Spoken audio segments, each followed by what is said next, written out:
the greatness of WrestleMania. Last week we talked about the very worst, the awful, the terrible. This time around we're going to talk about the great.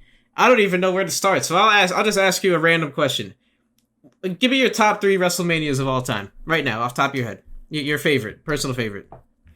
Personal favorite. Start to finish. In just like best, number 1, best, number 2, 3, or just randomly, just random order as an overall card. Okay, I'm gonna go 24. I'm gonna go 19, and I'll go 17. I think those 3 are the best WrestleManias we've had. What do you think?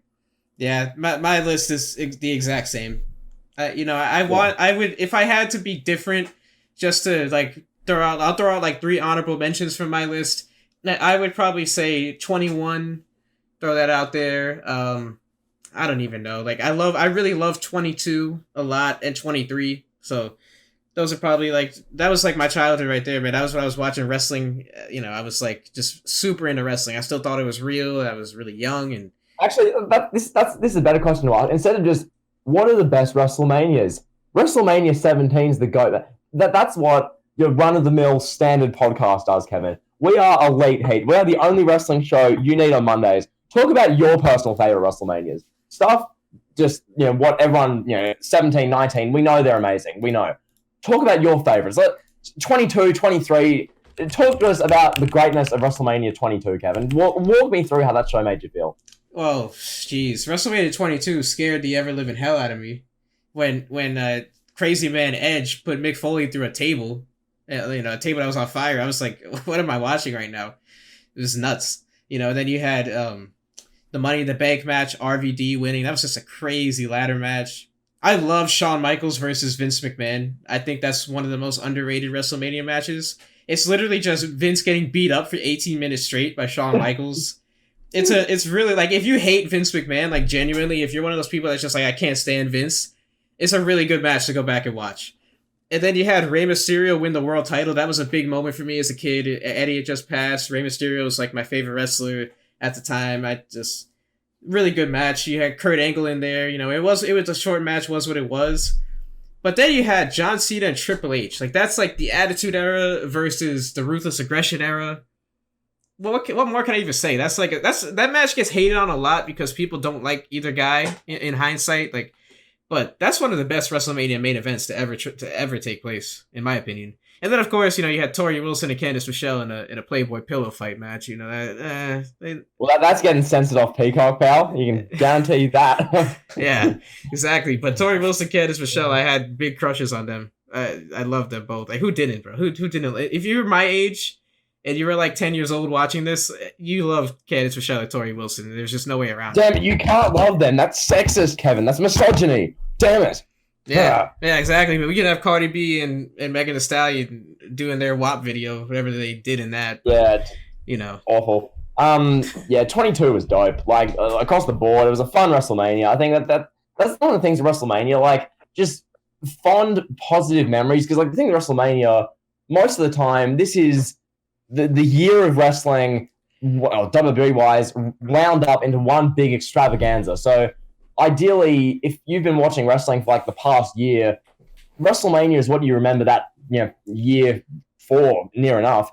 Like, when you think of 2006, you think of the WrestleMania. You think of those memories you have from WrestleMania. So, in that regard, in personal experience, I think back to 2012, 2013, those years, and I was just infatuated with the product. Now, 2013, I did bury the WrestleMania 29 show a lot last week, so I'm not really going to cover 29. 28, on the other hand, is the opposite for me. I think WrestleMania 28, I know a bunch of you watching this agree, because a bunch of you watching, like, a similar kind of age bracket to me and grew up in a similar kind of time span to when I did. But WrestleMania 28, Kevin, this show, growing up watching this, Cena and The Rock felt like the biggest thing ever. I never got to see Rock and Hogan live. I kind of wish I did, but I wasn't even born. So I wish I got to see that live. I didn't. Rock Cena, I did get to see live. Oh my God. Like, what did you think of Once in a Lifetime, Kevin? I thought it was just epic. Yeah, it was epic. That's the only way you could describe it. That match is bigger than it gets credit for. Like, a lot of people look at it, they're like, oh, Hogan Andre was better. Rock Hogan was better. Cena Rock, that was pretty big. That was The Rock's big return to wrestling. He'd been gone for like 8 years, and he's coming back and he's wrestling John Cena, the biggest celebrity that wrestling arguably has ever produced. And it was just crazy. The atmosphere, just them staring at each other. I'll never forget that. Just the stare down. There's nothing like it. It's those moments that you never forget. It's like it was another like it was kind of like Rock Hogan in a lot of ways, but the atmosphere is just crazy. You got people that are cheering Cena, people that are cheering Rock, people that are booing Cena. It was just an amazing match, amazing moment, and that's what wrestling is all about. Wrestling is about those moments. It's about those once in a lifetime moments, no pun intended. But that really felt like a once in a lifetime. And then it kind of sucked that they went back on their word. Like that kind of hurts it, I think, in hindsight. The fact that WWE just was like, "Oh, we're gonna do a rematch, pal," and yeah, it did big business because people naturally are gonna buy it, but it just takes the stigma away from the whole once in a lifetime. Like that felt like a must see moment because it's like you're never gonna see this again. Like it was built up like this is the Rock's swan song. The Rock is never coming back. This is it. You have to see this while you have to see him while he's here. And unfortunately, they went back on their words, so that kind of took away from it. But it was a great moment. Yeah, because like that match, the whole match, it was everything that makes wrestling great. Like it was two larger than life superstars, two generation defining talents just going at it in the main event of WrestleMania. And like, yeah, when it comes to the marketing killed this because like Rock and Hogan was never branded as once in a lifetime. They marketed that as like old lion, young lion passing of the torch. So that when they did Rock and Hogan the next year at No Way Out 2003, it wasn't a big deal because, well, it wasn't marketed as once in a lifetime. So in that regard, when Rock and Cena do twice in a lifetime and have Cena just beat Rock the next year in New Jersey, it's like, oh, well, that wasn't needed, was it? So, yeah, this was epic, Kevin. Like, when you're talking there, the only thing I'm thinking is that wrestling misses dream matches. Like, it's not about good matches; it's about dream matches. Is that fair to say? Absolutely, just generally, absolutely. That's what I find about WrestleMania 37, which we talked about for a while to start this podcast, this Super Show. A lot about WrestleMania 37 is good matches, but are they matches that are dream matches? Are they matches which you tell people about, like? This goes back to the Reigns versus Edge thing. We talked about this at length earlier on. Reigns and Edge is a match that you'd think, oh my god, that's Reigns and Edge. Are people begging, oh my god, Reigns, Edge versus Bryan, that's a match I've had on my dream list for years? Like, no. But nonetheless, Kevin, Mania 28 was just something else. I mean, once in a lifetime, end of an era, like, wow. Like, yeah, the best story, arguably the best story ever told in a match. That's storytelling at its finest. Like, that's what people don't really grasp. Like, people that are coming up into wrestling, they don't really get it. They think it's all about going viral. Oh, I got to jump off a roof in a mall because I got to get people to share me on Twitter. Yeah, that's great for the short term, but if you can really like study and pick up what Triple H and Undertaker did as far as a storytelling perspective, I mean, you really can't get much better than that. That is the pinnacle of storytelling. It's Shawn Michaels is Triple H's best friend. He's a good friend of The Undertaker, but at the same time, Undertaker retired him, ended his career. Now he's the referee in between two of his very best friends in wrestling. And then you have these two icons, Undertaker, Triple H, going at it. Yeah, some people say the match was long, but it was worth going through the emotions. Like, it was just something like when you're watching it live, you could feel the emotions. You feel the emotion of every kick out. You could see Shawn like, oh, I don't know what to do. Do I kick Undertaker? Do I not? Do I count this pin? Do I not? I have to be fair. This unbelievable, man. It's a cast of characters, and it really is truly the end of an era because we're not going to see storytelling wrestling like this, I don't think, ever again. I really don't. The day of larger than life characters in wrestling is over, and this was kind of the ending of it, I think. Yeah, I mean, considering, as you talk about there, people just doing spots and moves for the sake of virality and clips going viral on TikTok nowadays, and the fact that they just signed this Peacock deal, which is going to decentivize them writing these great stories. Furthermore, it's rough to see. End of an Era was just special. The fact that End of an Era and Once in a Lifetime happened on the same show, that's insane. I'd be so grateful if they had one match or story or moment that was as good as that on this year's WrestleMania or any WrestleMania nowadays. Like last year, I guess you had the Boneyard match, I guess, but this year, I don't know. Like end of an era, once in a lifetime. There's taglines you remember it for, moments you'll never forget. That's what WrestleMania is. That is the best of WrestleMania. The best of WrestleMania is matches, moments, experiences that are exclusive to WrestleMania. They're not just good matches you can see at every random show. It's like, okay, the show is going to be objectively good this year for WrestleMania because of the talent involved. The matches will be good. But will there be those moments that make you go, wow, 10 years from now, Kevin, look at WrestleMania 37. That moment between X and Y was just, oh my God. Will there be that? I don't know. WrestleMania 28 had them in abundance. So that's why, personally speaking, I'm such a giant fan of that show. Personally, personal favorites wise, it's probably my personal favorite Mania ever, I feel like. So, yeah, what a show. Exactly. I'll do 2 minutes on the rest of the card and then we'll move to something else. People say, like, this was a great, like, objectively the greatest WrestleMania of all time. I mean, you could, subjectively, that's your opinion, that's fine. But to say this is the greatest WrestleMania top to bottom, it's really, like, it's really not. It's really a three-match show. Not at all. Not at all. Yeah, it's a three-match show. You've got Jericho and Punk. They had a very good story. Jericho pouring alcohol on Punk and, exploiting Punk's personal, his personal stance on drugs and alcohol. It was a very good story. Rock, Cena, Undertaker, Triple H. But, like, the rest of this card, Sheamus and Daniel Bryan for the big gold belt in 18 seconds. Sheamus beats him. You have Randy Orton and Kane in Randy Orton's going to have a good match, pal. We'll put that on the card. Like, okay. Big Show versus Cody Rhodes, so Big Show could get his WrestleMania moment. Maria Menounos and Kelly versus Beth Phoenix and Eve Torres. Like, no, not a lot of good stuff on the undercard. But well, Kevin, one thing I will say, I think this is going to be a fair bit of analysis. 28 and 29, they're literally the same show. The difference is 28, the matches between the big part-timers and people you cared about actually had genuinely great stories that makes you remember them positively a decade from when they happened. Whereas 29 was just, let's throw together some part-timers. The undercard's going to suck. Here's your show. Like, yeah. Absolutely. And when you have something larger than life, like a once-in-the-lifetime match, I can't stress it enough. It was like, this is the last time you're going to see The Rock. You have to watch it. That's basically the story of going in. And it was like, it was crazy. It was just crazy. But it was epic. And also, wasn't Mania 28 the most bought Mania ever? 1.2 million pay-per-view buys, was it not? Yes, that is correct. Yeah. Yeah, people, even in 2012, in the pay-per-view model, 1.2 million pay-per-view buys. That is insane. That's legit. Kevin, come October, Raw's going to be getting 1.2 million viewers. Yeah. And you compare, and to think, literally 9 years ago, literally to the day, 1.2 million pay-per-view buys. And the show was what, 50, 60, 70 bucks? That is, yeah. I think it was like $70 because I remember my dad screaming. I paid $70 to watch this Irish guy kick Daniel Bryan in the face in 18 seconds. Like he was mad. Feeling like he wasted his money. It's insane. So yeah, that's 28. I think. Do you want to talk about one more like modern one, 31? I think 31's a good one because top to bottom, the best WrestleMania we've had. I don't even know since 24. I think. I think that's fair to say. Top to bottom as a card, yeah.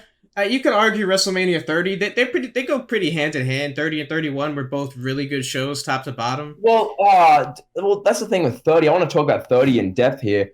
30. I didn't end up putting this video out. It was going to be why I hate WrestleMania 30, which is it's a bit over the top, but nonetheless, the general sentiment is that WrestleMania 30 is a show built on moments, which that's awesome, but those moments, they seem to cover up all the horrible creative going on at the time.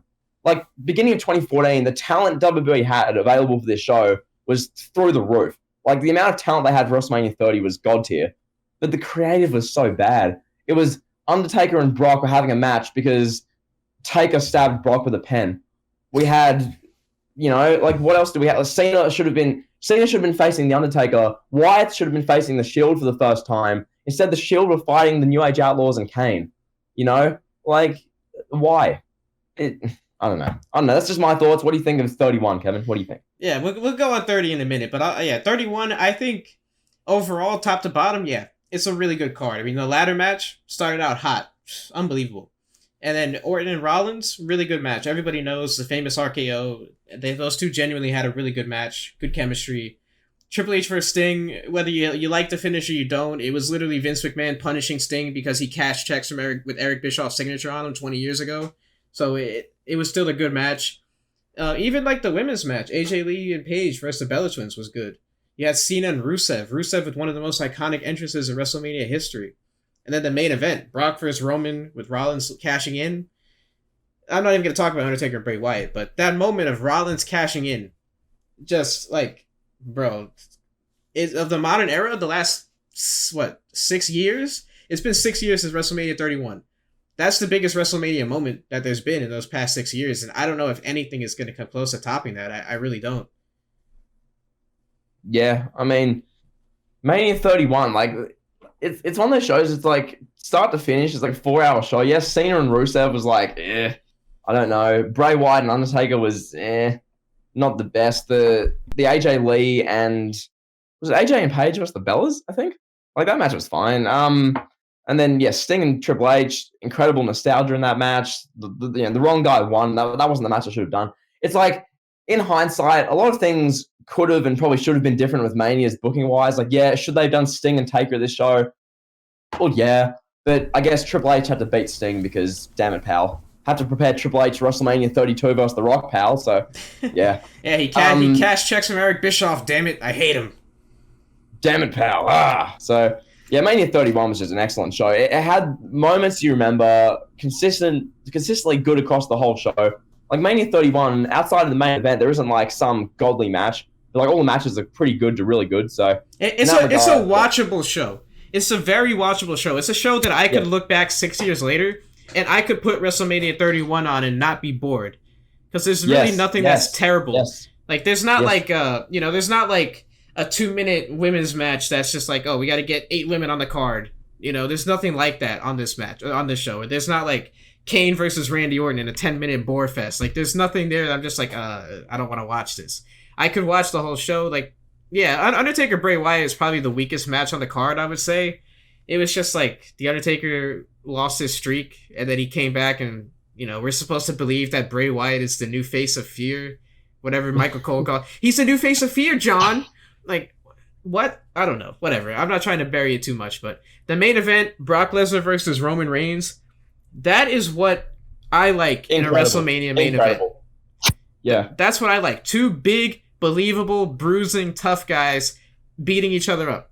That's what I like to see. And yeah, Rollins cashing in was great, but the first 12 or 13 minutes or so of that match is just awesome if you go back and watch it. It's Brock suplexing Roman Reigns. I believe he coined Suplex City, bitch, that night. Yes, he did. Yeah, it's just... Actually, no, that was at SummerSlam the year before, but Suplex City was like a big thing by this point. So when he's tossing Roman onto his neck a bunch of times, it was amazing. Like, oh yeah, for sure. And I know we should do 90 seconds on this. Did you really want to see Brock Lesnar, a 280-pound UFC fighter, toss Daniel Bryan on his neck after he came out from surgery? Would have killed him legitimately. Did you really want to see that? Like for people that say it should have been Brock versus Daniel Bryan, no, it shouldn't have. Now, I'm not going to excuse WWE here because the way they presented that Royal Rumble and booked it was like having Daniel Bryan come back, everybody's happy, and then he doesn't win. We talked about it enough. That was bad, but he shouldn't have main evented. Like, no. Brock and Roman was the perfect main event. Because even with Rollins isn't as believable of a guy. We saw when Rollins and Brock faced each other 4 years later. So Roman was the perfect guy. Yeah, the thing is, this Reigns and Lesnar match, I guess I'd look at a match like Drew versus Lesnar in a similar light. Yeah. But the thing with that is that match went for 4 minutes. This one was legitimately 15 minutes of these two beasts, quite literally, beating the crap out of each other. Brock Lesnar being the unstoppable monster at this time period. You got to remember, 2015, or end of 2014, beginning of 2015, Brock, this is Brock literally in his prime. This is Brock murdering Cena at SummerSlam, winning the triple threat match after being stretched off in a gurney. This is Brock when he's legitimately unstoppable. He's just broken the streak. And people wanted Daniel Bryan, some 5'6" Starbucks employee who was doughy with a beard, to beat him. Yeah. Like, it didn't make sense. So Roman Reigns, as bad as the booking was to get to this was the perfect match. This was the guy who you could tell is the next supposed guy who Vince loves, a very legitimate, believable-looking wrestler. stepping up to Brock. This is the next versus the now in many regards back then. So the match was phenomenal. 15 minutes of these two beating the ever-living crap out of each other. You know what's funny? I gotta say this too before I forget. Sorry to cut you off. Yeah. You talked about how 30 was like bad creative. 31 was not very good creative-wise either. I'm thinking back to the build. I'm having flashbacks now of when Roman and Brock, they had like a tug-of-war over the contract, or the belt or whatever. Like, Roman's trying to grab the belt from Brock. I'm like, what is this? Then you have Randy Orton. Hello, Seth. I'm gonna get my hands on you. The creative was pretty bad here, too. And then it was just, Cena and Rusev, it was like PG, it was like PG version of Iron Sheik versus Hulk Hogan or something. And then the Eater of Worlds, John. Like, the creative here wasn't very good, but the card itself did deliver. Oh, Kevin, the creative was really bad. But, like, the one thing that's so good about this show, how many matches were on it? 7. Yes. We didn't need 15 matches, Kevin. We only had 7 matches, and it was a great show. Yeah, we didn't have Vince McMahon's 49-year-old son facing a 39-year-old failed reality TV star in the middle of the card. Like we had for WrestleMania 35. Well, legit. Like, this show was just really good. Like, I mean, yeah, the build was bad, but, like, consider it this way. At the time in 2015, most people were saying it's the worst build to WrestleMania ever. We had Brock Lesnar and Roman Reigns doing a tug-of-war over the title. We had Randy Orton every week saying, Seth, I am going to get my hands on you. We had Sting coming out every week with a bat pointing at Triple H. We had Cena saying, I love America's a nation. Rusev, you ain't gonna take down my country's nation. And we had Bray Wyatt saying, I'm the new face of Scare Undertaker. Like, that was legit the build. But at the end of the day, that is infinitely better than the build we have nowadays, featuring Hey Hey Hop Hop, the expose of Braun Strowman, Baron Corbin beating up Drew McIntyre to close the show, the New Day playing charades with AJ Styles. Like, compare 2015, which was not good, to what we have now. Oh my God. What we have now makes 2015 look like the Attitude Era, Kevin. Yeah, I would much rather watch Randy Orton go, hello, Seth. I'm going to get my hands on you. I'd rather watch that than a former football player beat up Bobby Lashley any day of the week. Legit, I remember they closed. I think it was the March 9th, 2015 Raw, I believe, with literally a shot of Randy Orton standing on the steel steps. It was like a tag match, Orton and Rollins, I think, against I don't know who, and like Orton like betrayed Seth in the match. Who would have seen this coming? And the show ends with Randy Orton standing on steel steps, flipping a double bird, and they try and like not show it. They accidentally showed it, and it was like this big, oh my God, Attitude Era is coming back. It was something. Nowadays, the shows end with Baron Corbin standing there laughing as Lashley beats up McIntyre. Like, bro, I just had an epiphany right now. What are we gonna do when Randy Orton retires, bro? Like, there's nobody left that doesn't give a fuck anymore. Everybody's PC. Like, Orton's the last. He's literally the last guy that does not care. That will flip the bird to the camera. There's nobody else left like him, bro. Yeah, basically. What oh my God. What are we gonna do, bro? Yeah. What are we gonna do when there's no Randy Orton? Like, we're just gonna be there. It's gonna be Johnny Gargano versus Seth Rollins for the 100th time for the United States Championship on Raw on Peacock special, pal. Cesaro at like 46 saying, "I love this business," and then he's gonna have a great match with Nakamura. Like, yeah, he's gonna talk about how he's been held down for the last 15 years. What a joke. So yeah, that's 31. Do you want to talk about 30 a bit, Kevin? Yes, I absolutely do, because I love WrestleMania 30. This was probably in my top 5 favorite. I would have to say, like, if I'm really thinking about it, this is up there. I love this pay-per-view. I know you hate it, but I love it. We can have a good little debate here. I have such a weird relationship with this show because for literally years, I thought this show was amazing. Like, I've watched this show back a bunch. And there's a lot I like about the show. But, like, it's just, like, what they could have done. That's what always... That's, like, the dangling carrot out in front of, like, what they could have done. How amazing it could have been. And the fact that this show... There was a bunch of stuff that was, like, done wrong, and it was still, like, a top 5, 10 Mania. And it could have been easily the best show ever. You know, that's my kind of point of view. So what do you think? Absolutely. You have Daniel Bryan versus Triple H opening the show, 25-minute match, whatever, you know. But you say it could have been better. I'll ask you this. You said you would have John Cena versus Undertaker. Who would you have had Brock Lesnar face then? Batista. Easy. Okay. World heavyweight title. Wouldn't have merged the belts. Would have had the big gold world heavyweight title. Batista, Lesnar wins the world heavyweight title from God knows who. He murders Del Rio at Survivor Series and wins the world title. And then from there, we literally get Batista and Brock for the big gold. Not hard. For the big gold belt. And that would have just been for the big gold belt, right? Just one championship. They wouldn't have been unified. Just one. Just one. So you wouldn't have done that classic unification match from TLC 2013 with the greatest rivalry of all time, John Cena and Randy Orton? No, I wouldn't have, because it's TLC. Like who? Greatest rivalry of all time, Michael. Jesus, I would have done a WWE title match. I mean, you could have had Bryan win the WWE title in a match that's, maybe Triple H. I don't know. You could do this so many different ways. You could have done that Triple H and Daniel Bryan match. Only Triple H is WWE champion and Bryan wins the title. You could have done Shawn Michaels and Daniel Bryan. Ideally, that's legit the ideal. Where Shawn Michaels, because they teased that a little bit at Hell in a Cell. They teased that during that championship ascension segment. You could have done Bryan and Michaels. Maybe. I mean, ideally you do Punk and Steve Austin in the main event. That's what you could have done, but nonetheless. Anyway. Yeah, there's a lot of X factors here because Punk was supposed to wrestle Triple H, as we know, and he left, and Punk leaving really kind of threw a little bit of a wrench into the show. It was like Vince was like, "Damn it, pal. I gotta get that Ruthless Aggression main event." He wanted to do Batista and Orton at WrestleMania 26 and 27. I mean, 22 and 27. Jesus Christ. He wanted to do Batista versus Orton at WrestleMania 22 and 23, but Orton kept screwing that up every time. And I think Batista got hurt one year, Orton got suspended, whatever. So it was just kind of Vince being stubborn, like, I have to do this. Everybody loves Batista. They're going to hate Orton because, by God, he's a heel. And it just didn't work. Yeah. Like, that was just such a flat main event. Could you imagine, like, this show would have sucked if we would have had Batista and Orton as the main event match, Triple H versus Punk, Daniel Bryan versus Sheamus on the undercard, Brock versus Taker, that they're feuding because Taker stabbed Paul Heyman with a pen. Like, yeah, it would have been a brutal show. But I'll give you my case as to why I love this pay-per-view. Yeah. And I was so invested into the Daniel Bryan getting screwed over storyline. In hindsight, I look at it now 7 years later, like, yeah, that kind of sucked.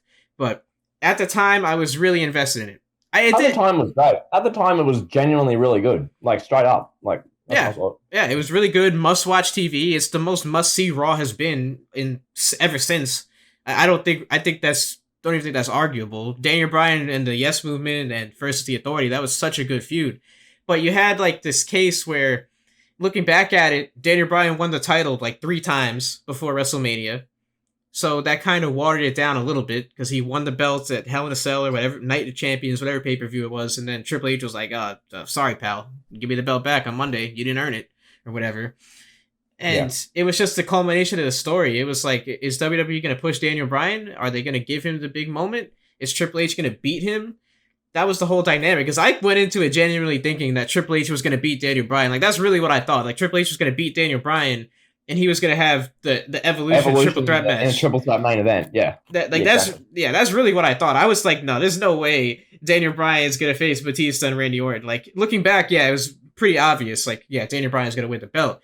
But at the time, I was like, nah, Triple H is going to beat him. Like, why would they push Daniel Bryan? He's not a big merch seller. He's not a big star. Like, yeah, I love him. He's one of my favorite wrestlers. But, like, I don't look at it. Like, I look at it from a different lens. Like, just because I love him doesn't mean he has to be in the main event.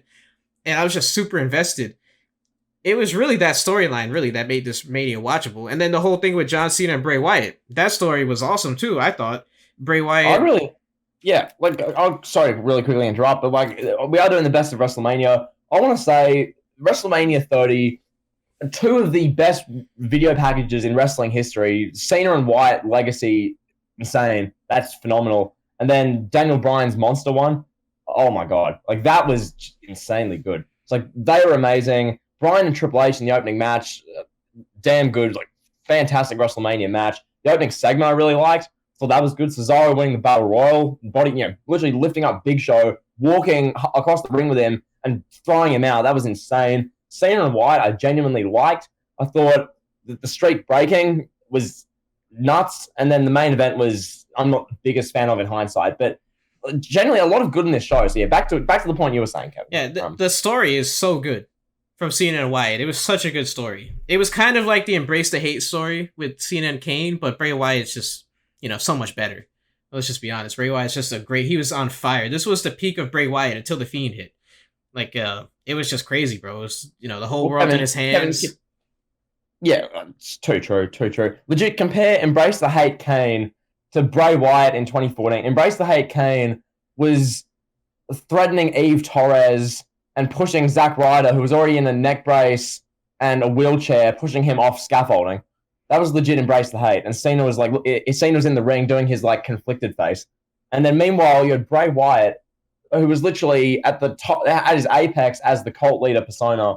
They just come off beating the Shield. Bray Wyatt wants to take down Cena's legacy. People thought Wyatt could genuinely win. It was phenomenal. But yeah, keep going. Yeah, and then the finish was what it was. John Cena beats him clean. It's like, oh, okay. That kind of took it took the air right out of Bray Wyatt's balloon. It was like, WWE doesn't see this guy as a big deal. He couldn't get through the Cena wall, if you will. But the story going into that match was so good. Such a well built up match. And then Brock and Undertaker, like you said, like we both said, the build-up sucked. They're fighting over because Brock is mad because Taker stabbed his, 55-year-old manager with a pen. Okay, whatever.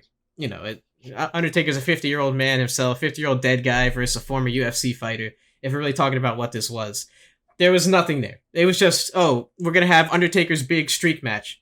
Brock Lesnar's coming after the streak. We have nothing for Brock to do, so we'll have him go after the streak. But I went into it thinking, there's no way, like everybody else, there's no way that Brock's gonna win. No way. It's 100% guarantee.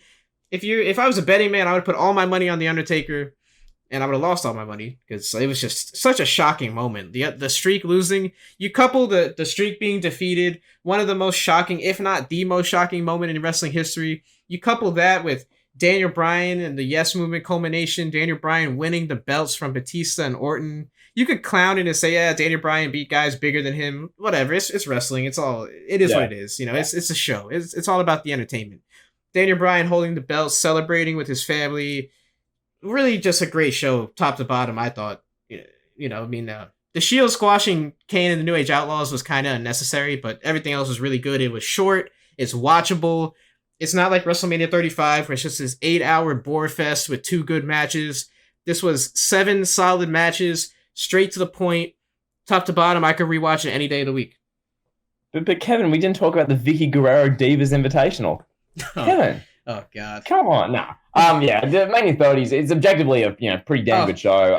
Wait. We got to talk about something. I'm sorry, but we got to talk about the opening segment real quick with Taker, Rock, and not Taker, with Rock, Austin, and Hogan. This is the Mount Rushmore of wrestling. 3/4 of the Mount Rushmore of WWE wrestling, right there in the ring, and it felt genuine. It wasn't forced. You had Hulk Hogan coming out. I think he was the host of WrestleMania. He's butchering the name of the stadium. He creates this meme. He was back in 1987. He was like, oh, in the Silver Dome, brother. It's just hilarious, bro. Then The Rock comes out, and The Rock is making fun of that. Oh, like only The Rock can. Stone Cold comes out, and it's like, wait, hold on. Are we going to see somebody get stunned? Is like The Rock going to beat up Hogan? Are Austin and Rock going to fight again? Like, what the hell is going to happen? It was a great WrestleMania moment. And everything I just said, you take that and you compare it to WrestleMania 32, where you have Stone Cold, Shawn Michaels, and Mick Foley marching down to the ring, ready to confront the League of Nations, like Wade Barrett just like slept with Steve Austin's wife or something. They're coming down. They're coming down to get their comeuppance on the evil Wade Barrett and Alberto Del Rio. They're marching down to the ring in Dallas, Texas, and then Stone Cold's busting a move with Kofi Kingston, whatever. Shawn Michaels is twerking with Kofi Kingston. Stone Cold's doing the Carlton with Xavier Woods. Big E's busted a move with Mick Foley. You compare the two, and it's like one of them felt like a genuine, awesome moment. 3 of the greatest wrestlers of all time in the ring. The Rock making fun of Hogan. Stone Cold just like talking to them. It was just cool seeing those 3 guys chop up, man. It was an awesome moment. It was a great way to start the 30th anniversary of WrestleMania. It was I can't put words to it. Legit, that opening segment to WrestleMania 30 sums up like the greatness of wrestling's past like perfectly. And then the WrestleMania 32, let's have Shawn Michaels, Mick Foley, and Steve Austin bust a move with the New Day. That's everything wrong with wrestling.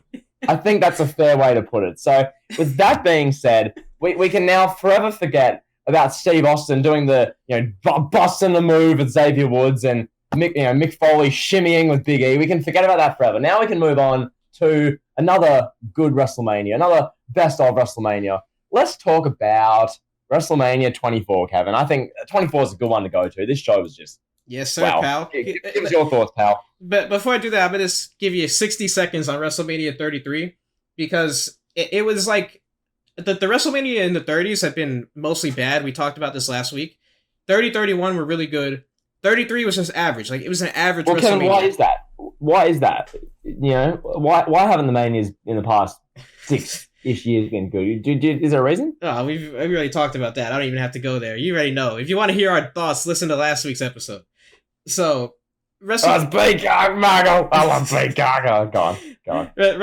33, it was just like a really long show that was like a bunch of matches thrown together. But I want to shout out Brock Lesnar versus Goldberg and AJ Styles versus Shane McMahon. One of, not the best, but one of the best opening matches, I think, from in-ring quality in the history of WrestleMania. Would you agree? It has to be like top 6 out of like top good quality opening matches. Oh, it's definitely up there. Like, if we're talking about the best matches ever to open a Mania, I mean, Owen and Brett is like the one by far, and then Styles and Shane is not far off. Like, Styles and Shane is really good. I remember at the time. I'll say this real quick, then you just go on. What do you want to say? I remember at the time people were furious because Styles had just been WWE champion for like a few months, and they're having him versus Shane McMahon. As though him facing Vince McMahon's son is like a demotion. Like, okay, like what, should Styles be main eventing the show? Like, I don't know, but nonetheless, go on. Like, I was just gonna say that you have Triple H, Bryan, Owen, Brett. Like, those are that come to my mind the top WrestleMania opening matches, and AJ and Shane isn't far off. And like, if we're going back in history, you look even 4 years ago, the build-up for AJ and Shane McMahon was damn good. It wasn't a great build-up, but I liked it. They had some cool segments, like the one segment where AJ put Shane through the window of the limo and he beat him up in the back. Like, I remember that. It stands out in my mind. So it's, for me, that's a good moment if I remember it and I think fondly of it. And I mean, it stands out in your mind more than just, he stabbed him with a pen. He poured kitty litter on a 52-year-old man. The build up was that there was none, and that they were gonna have a great match for these fans. Exactly. The build up was that Vince McMahon was accepting a Legacy of Excellence award, and then his 48-year-old son came out and started shimmying. Like, Exactly. Yeah, like I said, this WrestleMania wasn't great, so I don't want to go in too long on it, but there was 2 good matches. A lot of people like 33, and fair enough. Like, the set was probably the best WrestleMania set ever, objectively. No doubt. Personally, when you were there, what was it like in person? Oh, that set's amazing. That set, I'll send you some of the pictures I have from that set. It's just amazing seeing it in person. It was like, I was looking at it like, bro, I never seen anything like this at WrestleMania. It was a whole different level in terms of sets. Also, can we talk about sets for a moment? Because I feel like the WrestleMania sets are like something we probably need to mention. Sets-wise, WrestleMania is like insane. Outside of 35 and 36 for obvious reasons, the ones before that, 34 was stunning. Amazing. 33 was insane. Like, I'll get your thoughts. I mean, I didn't really remember 32. 31 with the play button. 30 was epic as well. 29 was insane. Like, give us some thoughts on WrestleMania sets, Kevin. Yeah, I think from about 29 up is probably when the WrestleMania sets really took off. Like 26 to 27, 28, they were okay. They were good sets. Yeah. Like 26 especially was pretty good. Outdoor in Arizona. It was a nice set. Nice looking stage. Very pleasing aesthetically. The 25 set was nice. The silver anniversary set. But it was just another level once they got to Orlando and they did the Universal Studios set. It was, bro, I can't do it justice. Like, I'm seeing it in person. It's stunning. It's breathtaking. You don't get the same feeling watching it on TV, and I can't imagine about 34 too. 34 was absolutely amazing. I wish I was there in person for like just to see the set for 33 and the set for 34. Like, that 34 set in person. Wow. It's so aesthetically pleasing. Yeah. So aesthetically pleasing. But yeah, back to 33. Brock Lesnar and Goldberg, they got to redo their match that they had, that terrible match they had at WrestleMania 20, that stinker. They got to redo it, and it was damn good. It should have closed the show. They really should have closed the show with that. I don't know why they put out a a hobbled Undertaker and Roman Reigns at midnight in the hot sun in Florida. I don't know why they would do that. Have them go 23 minutes to main event the show, but Brock and Goldberg. What can I say that we haven't talked about already? I think we covered this already in our Goldberg episode. This match was what pro wrestling is. Two badass guys just beating each other up. Well, it was great. Oh, it was epic. Like that was the thing. Like Brock Goldberg, 5 minutes of just all out just combat. It was insane. Like I kind of wish they made the executive decision like day of WrestleMania or like WrestleMania weekend. Like you've seen the Last Ride documentary series, obviously. So when when they have those shots of Mark Calloway with like all the bandaging around his hips, and he has like that pillow thing on his hip, and he's like he can barely walk like 5 hours before WrestleMania. And I'm thinking to myself, this is who they're having main event. Like, I know what they were trying to do, the whole farewell of Taker, but in hindsight, Kevin, it wasn't it. It just wasn't it, Chief. It was worth the shot. I mean, Jim Ross coming out, like having a special entrance just to call this match, that was cool. Everybody was happy to see good old JR. It was awesome, but yeah, it's just hobbled Undertaker, the young gun Roman Reigns doing his damnedest to try to carry him. It wasn't good. It wasn't good. It's been said already. I thought the build up to this too. This had some really good builds. When you look at the overall matches, like I'm thinking about it now as we're talking about it, the build up for AJ and Shane was really good. The build up for Kevin Owens and Chris Jericho was really good. Minus the fact that Goldberg beat Kevin Owens like 3 weeks before the show, and they gave Jericho the U.S. title to have a title for the feud. But the whole like friendship of festival segment and their whole rivalry and their partnership was really good. The build up for John Cena, Nikki Bella, The Miz, and Maurice was awesome. The famous promo where John Cena told The Miz he was shooting blanks. Seth Rollins and Triple H, the build up for that was really good. The build up for Randy Orton and Bray Wyatt was damn good. The match sucked, the execution sucked, but the build up was really good.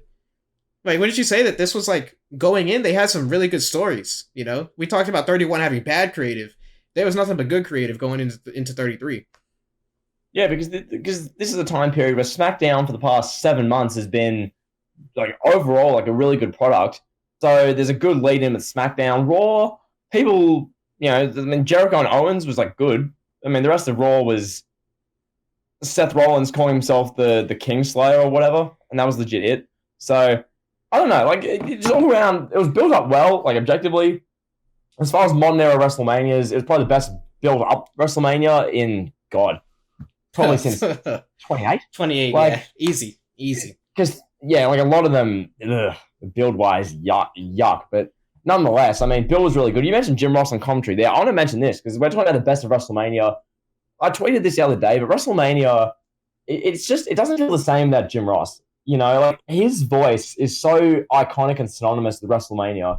And I guess that'll kind of segue us into like the more old school WrestleManias. Mm-hmm. But like Jim Ross's voice is just, it goes part and parcel with Mania, does it not, Kevin? Oh, absolutely. You look at some of the famous matches. Undertaker, Shawn. Would that have been the same if Michael Cole was calling it instead of Jim Ross? I don't know. It would have been a great match, but Jim Ross just like having a conniption every near fall. He's so good, bro. And then he was like, well, I know someone's going to try and pick you up on this. Yes, Michael Cole was on commentary, but no one remembers a thing he said. Everyone remembers, "But God, we just had an out-of-body experience." Like that's all anyone remembers. People remember Jim Ross screaming. They remember Michael Cole going, "Oh my, it's heaven versus hell, John." Like no one remembers that. So yeah, exactly. And you have like Jim Ross, "Why, Austin? Why'd you do it? Damn it!" At the end of WrestleMania 17, it was so good, incredible. But, yeah, I mean, I think we should talk about what I call the golden era of WrestleMania. WrestleMania 17 to 24. WWE did not miss. Every single WrestleMania from that period was good. All of them. Wouldn't you agree? Oh God, yeah. Like that whole time period. So Kevin, could you just briefly so walk me through the golden era? So we're starting at 17, going to 24. Is that fair? Yeah, absolutely. Yeah. Yep. They did not miss. That time period just wow. I'll let you say whatever you want about that time period, Kevin. It's damn good across the board. They didn't miss. Right. What I look at from that time period is the moments. WrestleMania 17, Austin Rock. WrestleMania 18, Rock Hogan. WrestleMania 19, Rock Austin again, Hogan Vince, the moments, WrestleMania 20, the triple threat match at the end, Eddie and Benoit hugging. I know I'm not glorifying it, but at the time that it was a good moment in 2004. That was epic at the time. Exactly at the time it was epic. You can't deny that. So yeah. WrestleMania 21, Triple H Batista, larger than life moment. WrestleMania 22, Cena Triple H. 23, Cena Shawn Michaels, Undertaker Batista, the Battle of the Billionaires. And then WrestleMania 28, Undertaker Edge, Floyd Mayweather Big Show. Those are off the top of my head. I just named these massive moments from these great WrestleManias that I remember, and I don't even have to think about it, and I remember those off the top of my head. Unbelievable stuff, man. Yeah, absolutely. Like every WrestleMania, it felt epic because one of the reasons I think that, well, for one, commentary, we just mentioned a moment ago, Jim Ross, Jerry Lawler, you had like Taz and Cole doing like the SmackDown side of things. Commentary was absolutely on point. They made WrestleMania feel epic. When Jim Ross at the end of WrestleMania 20 is saying like, by God, for all money, it's the greatest WrestleMania I've ever seen. Like it makes it feel so epic. And it gives you like such a sense of like, I don't know, positivity when it comes to the WrestleManias. So that's really good. I think the shows themselves, what makes the 17 through 24 time period so good, it's the amount of talent that was like on display. Like the amount of talent across Raw, SmackDown, and like Legends, ungodly. That's why you look at a show like WrestleMania 19 and Shawn Michaels versus Chris Jericho, which nowadays would be by far the biggest and best match on the card. That was in the middle of the show. That match went on 5th, and it was literally the 5th most important match on the show.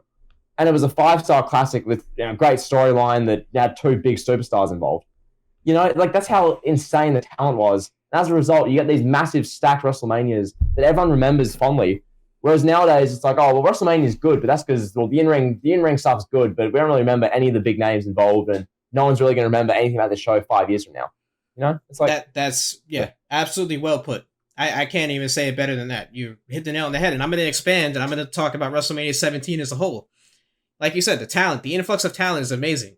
You have Kane in a thrown-together triple threat match against Raven and Big Show. Kane and Big Show, 2 of the largest icons in the history of wrestling. 2 of the most famous people. Kevin, to build on that, what did Kane do 2 months before? Please remind us. At the Royal Rumble, what did Kane do? He was the most dominant competitor in the history of the Royal Rumble. Imagine if that happened in 2021. Bro, imagine if WWE had Bobby Lashley come out, eliminate 13 people, and then they put him in the opening match on the card at WrestleMania 37 in a triple threat match against The Miz and John Morrison. People would be having a conniption about Bobby Lashley doing that, bro. WWE's racist. They hate Bobby Lashley. WWE, he deserves better. This is disgusting from WWE.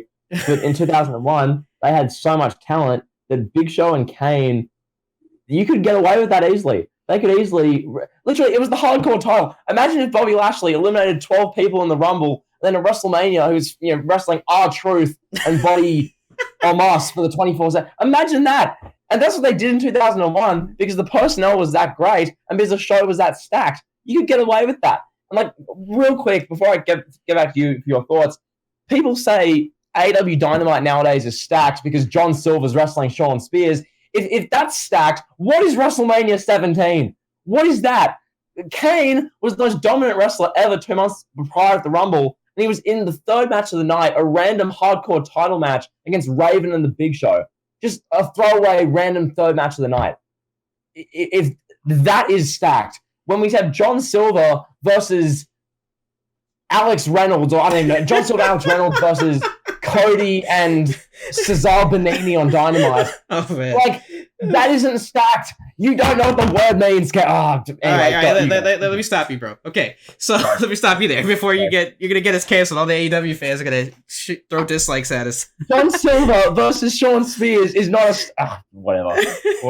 Okay, so Kane and Big Show, that's 2 Hall of Famers in a meaningless match. Then the opening match on the card, you have 2 more Hall of Famers, Chris Jericho and William Regal, having a 7-minute opener for the IC title. And then you have one of the greatest of all time, my favorite wrestler of all time, Eddie Guerrero, another first ballot Hall of Famer, in a meaningless undercard match versus Test.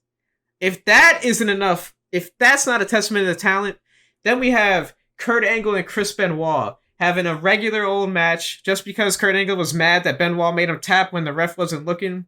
Kurt Angle was Roman Reigns before Roman Reigns. Kurt Angle was doing, he was doing hand gestures, hand signs before Roman was, because Roman didn't tap, right? Kurt Angle didn't tap either. You guys get it. So that look at the talent there. Kurt Angle, Chris Benoit on the undercard in a match with no build. Literally the build was Kurt Angle was mad that he tapped out when the ref wasn't looking. What more can I say? Shane McMahon versus Mr. McMahon. Oh, my son Shane. And the story, I talked about this in the video I made about WrestleMania 17. The storyline for this match is probably the most detrimental storyline in the history of pro wrestling. Right? Would you say? What, the Vince and Shane one? Yes. Shane, Vince having Trish bark like a dog. Yeah. I remember the Vince interview. Was it Bob Costas? Was the one Vince went on? This was like 01. And it's like, so are you condoning the behaviors that we see on WWF programming where Vince McMahon is making Trish bark like a dog on TV, and Vince had to literally explain it's a TV show. Vince gets his comeuppance in the end per storyline. Don't need to overreact. Like that storyline was just it was a hot mess. Like it was just I don't even know where to begin with it, Kevin. Like yeah, oh my god. Yeah, I've been doing a ton of research about this stuff because I'm making my video about Chris Benoit, and this storyline, hands down, the most detrimental fictional storyline in the history of wrestling. Like they use footage of this storyline against Linda and her Senate campaign, like her kicking Vince in the balls and whatever, condoning violence. But at the time it was crazy. Enough about that. TLC 2 took place on this card. Edge and Christian, the Hardys, the Dudleys going nuts for the tag team championships. Undertaker versus Triple H, literally no build. It was like a Randy Orton match in 2010. Oh, we're gonna put them together, pal. See what they do. Undertaker and Triple H beat the hell out of each other, and then Stone Cold and Rock in the main event. Like that's a stacked card. How is it not stacked card, bro? Well, that is a stacked card. AW Dark is not a stacked show every week. Anyway. Yeah, legit. Mania 17. I mean, there's not much you can really say that hasn't been said. I mean, outside of the ending, which like I watched OTRS Central's WrestleMania 17 review the other day, which is it's like a 6-year-old video. The video is titled WrestleMania X7 Review. I hate this show, which it has like 600 likes, like 500 dislikes. The whole point he makes is good. As far as the reason he hates the show is the ending, and the ending to this show. Kevin, what do you think of it? What do you think? I mean, you just made the video, so just refresh for us what you thought of the ending. The ending for what it was, the moment, Austin and Vince shaking hands. It was something nobody ever thought they would see coming. It was shocking, similar to the Undertaker streak breaking. It was like one of those things that pissed a lot of people off too, because people were not ready to boo Stone Cold. Everybody loved Stone Cold. He was the icon of all icons. He's the biggest babyface ever. And he was just like trying to stay relevant, trying to stay fresh, and he kind of overthought things a little bit. Stone Cold did, and he didn't realize that people still loved him. He got kind of insecure, and it was it was detrimental to WWE's business. Because if you think about it, if Stone Cold just stays a babyface for the next year, he's going to be the hottest guy going still, and then he'll be defending the title against whoever, Triple H next year or something at WrestleMania, whoever it would be. And yeah, instead we get a mediocre Stone Cold heel turn. And then the crowd really stopped caring about him, and then he made the what chant. That kind of got him back in there, but he just felt like a regular old wrestler after that. What? He just felt like another guy on the roster. It hurt. What? The ending to to this show hurt. What can I say? What did you think about it? Well, legit, like the visual of Austin and Vince shaking hands, iconic. I think everything was perfect up until. Like, they do the handshake. Cool. Jim Ross is literally losing his mind on commentary. Jim Ross is having a full-on conniption on commentary. It was epic.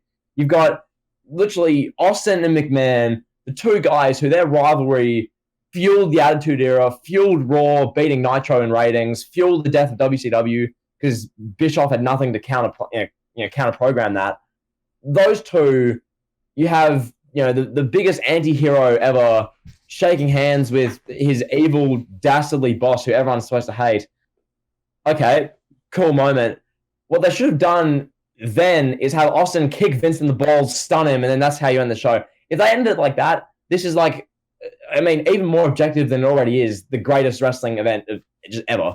I mean, most people will always view it as that. I pretty much do as well. But if they tweak that ending a tiny bit, it would have been so much more perfect. But yeah, that's Yeah, all. and Austin has said in interviews many times that he would have done that in hindsight, and that would have been. I mean, you think about a crazy moment. If Stone Cold, the babyface Stone Cold, he tricks Vince into thinking they have an alliance, and then he just kicks Vince in the balls after Vince helps him win the belt. Imagine where they could have gone with that storyline. Oh, so epic! So because the whole thing was as you said in your video, Austin, would do absolutely anything it takes to beat The Rock. So much so that he literally aligned with a guy who he spent literally 4 years beating the crap out of. He'd align with him just so he could beat The Rock and win the title. Like that was an epic story. And then if Austin would have gone, psych, cop that Vince, kick him in the balls, stunner, that's epic. But this is WWE. The last 20 years have been rough creatively, Kevin, for the most part. So yeah. Yes, sir. All right, let's keep going. Let's keep rolling with the greatness of WrestleMania. WrestleMania 18. What more do we have to say? WrestleMania 18, you know what happened. Icon versus icon. The Rock versus Hulk Hogan. Is this the most famous wrestling match that's ever took place, in your opinion? Well, there are three of them. There's Hogan Andre, Hogan Rock, and then Rock Cena. Those are the three. At least that's what I think. I don't know what you think, but like each generation has the most iconic match. For people who lived through, like in the Attitude Era, like that kind of time period, Rock Hogan was like the most iconic match. I feel. I mean, Rock Austin as well, to be fair, but I don't know, Kevin. Like this match was just stunning. This is star rating wise, this is an objective 5-star match, and I'm not hearing otherwise. I don't care that Dwayne Johnson didn't hit a 720 plancha flip and a bunch of great work rate. What you saw in this match was 70,000 people standing up, screaming, reacting to every little thing these guys, every movement, the crowd was losing it. It was incredible. And just, you can't recreate that magic. Like, you watch this back, especially nowadays where there's the pandemic and there's no crowds, you watch this back and you get chills and goosebumps. It's insane. Like, what do you think? Absolutely. For me, this is the biggest match. Subjectively, to me, this is the biggest wrestling match that's ever taken place. Most famous, the most hype. For me, because I was young. This is like one of my early memories of WrestleMania. The Rock and Hogan. It was just another level. You have Hulk Hogan and The Rock. They're eating out of the palm of the crowd is eating out of the palm of their hands. Everything they're doing, the crowd is popping for. And the biggest plot twist of the night was everybody turning on Hogan. I mean, not turning on Hogan, turning on Rock and cheering Hogan. And The Rock just went with it. The Rock started wrestling like the heel. You think about if you put like Johnny Gargano and like Adam Cole in this situation, they're not going to know what to do. If the crowd starts booing one of them that they're not supposed to boo, they would be like, what? Oh, I don't know what to do. Rock just went with it. Started wrestling as a heel.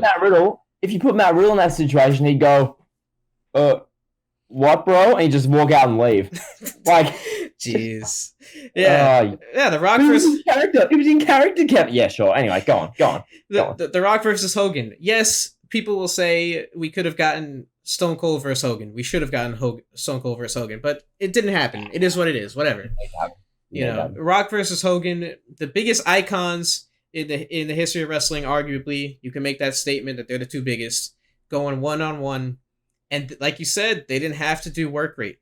It was basic 101 wrestling. Headlocks, clotheslines, Irish whips.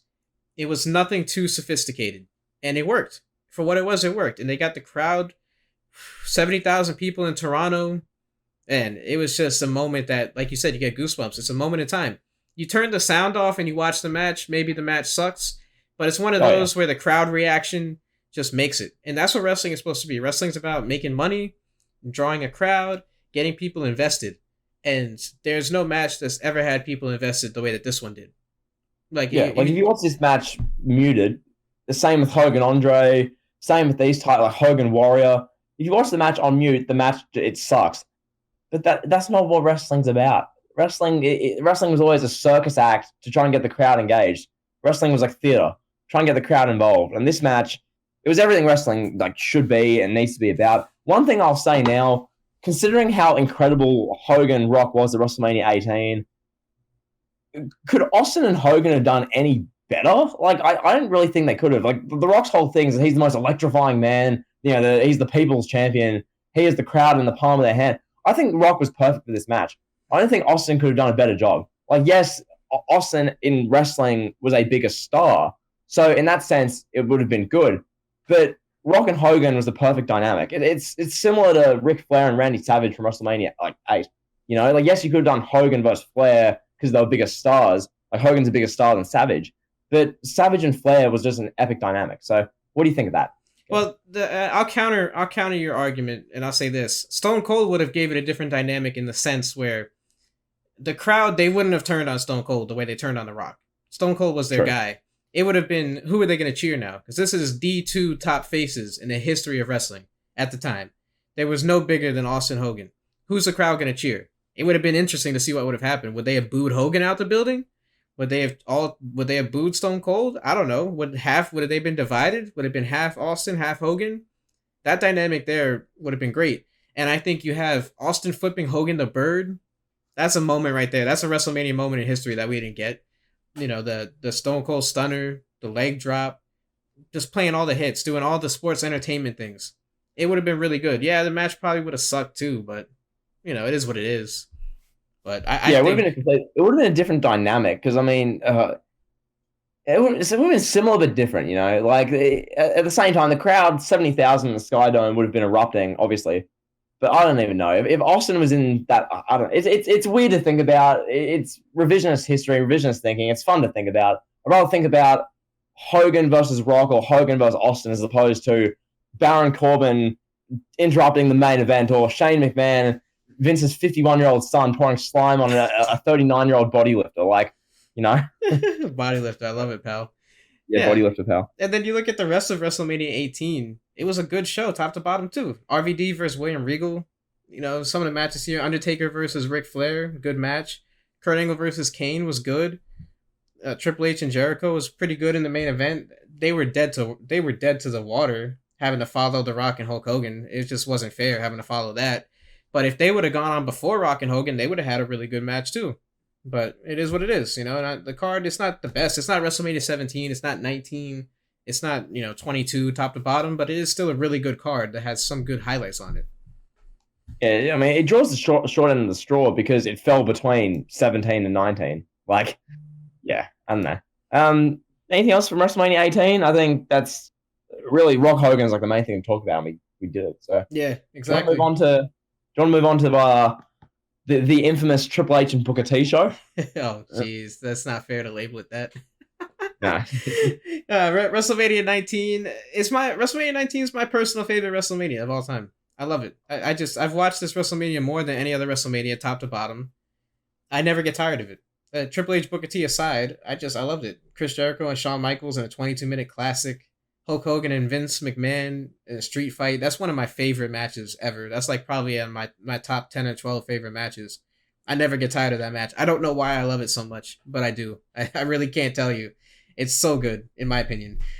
Stone Cold versus The Rock. Stone Cold's retirement match. Brock Lesnar, Kurt Angle in the main event. I mean, that lineup of matches right there. Those 4 matches, epic, right? Oh god, yeah. Like the thing about WrestleMania 19 is the depth on the card. Like the amount of amazing matches. I mentioned this earlier. Shawn and Jericho. This is an amazing storyline. Shawn Michaels is one of the biggest stars in wrestling for the past literally decade. Jericho main evented the previous year. And then literally they're going on in the middle of the show. That's how stacked this show was.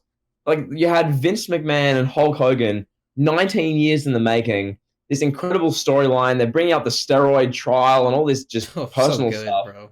They're mentioning Hogan leaving and Vince feeling betrayed and Vince wanting to get revenge on Hogan and just incredible. And one thing I want to mention here, Vince McMahon, like in ring, as like a seller, as like a heel, he's one of the best like in ring sellers. Like he puts over everything, because he's in these matches like this Hogan one. He's bleeding. That one spot in the match where Hogan's in the ring, Vince is like under the apron. He you see his face at the Crimson Mask. He comes up looking like a supervillain. Like that kind of stuff's just fun.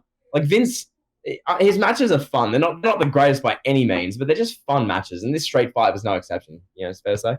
Absolutely. I could talk about this match for a whole hour. I love this match. It's so good. But I'll move on from that because I don't want to be here for so long. The Rock versus Stone Cold. What can you say? Stone Cold Steve Austin's last match. We get Stone Cold's iconic entrance for the final time. It's like 80,000 people in a baseball stadium, whatever it was. Crazy. The Rock finally beat Stone Cold. That was the whole story. Rock needed to do one last thing in wrestling before he left for good to go to Hollywood, and that was beat Stone Cold. And it was just perfect. Yeah, you could look at this and you could say, they could have done different matches. Did Rock and Austin have to wrestle each other again? Did they have to? No. But they did, and it's great. I'm not complaining. No, the show 19 just clicked. Yes, outside of the ending to Triple H and Booker T, literally the match lineup just worked. Like everything about it, the stories clicked. Kurt Angle and Brock Lesnar, the main event. Do you think that should have main evented? Personally, I'm fine with it because the fact of the matter is, at the time, those two guys athletically, like they would have had to have been two of the best, like the very best athletes on the planet. Like this is like prime. Brock Lesnar's like 25. He's naturally just a freak of nature. He is just insane. He's doing shooting star presses, for God's sake. Kurt Angle is ungodly. Like prime. Those two guys, I just think to myself, my God. Like I watch that back and think those two guys are just unbelievable. Straight up. Yeah, like, what do you think? They absolutely should have main evented it. It was the right thing to do because they were the guys that were going to be there going forward. Not Rock and Austin, not Hogan and Vince. You damn sure couldn't have Triple H going to Starbucks for 25 minutes, coming back and pinning Booker T after a pedigree main eventing. That would have been terrible. And I wonder, like, I feel like the whole story with Triple H and Booker T was just, I wonder if they would have had, because the original plan was Scott Steiner versus Triple H.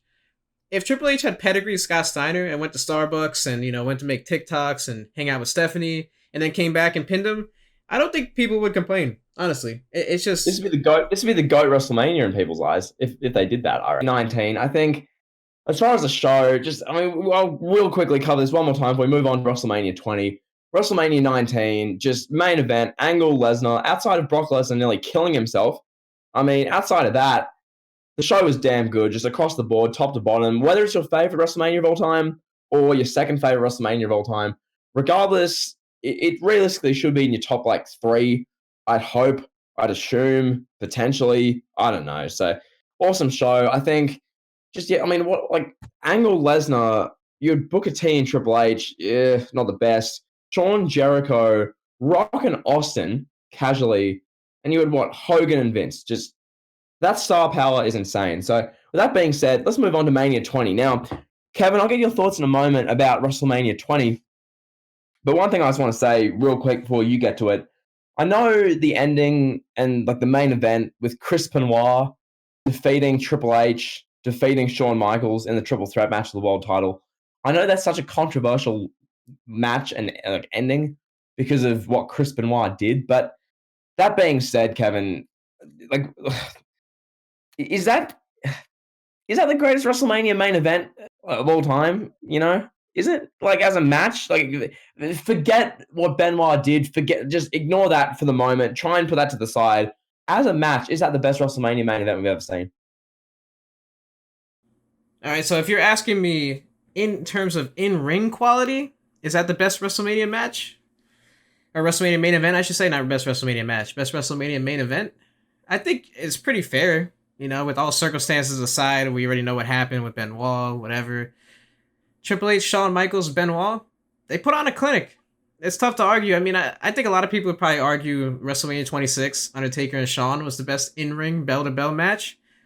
I think, objectively, it's probably like top 3 or 4 when you look at just ring quality. Like, it was definitely in-ring, probably a better match than like Austin Rock had at WrestleMania 17.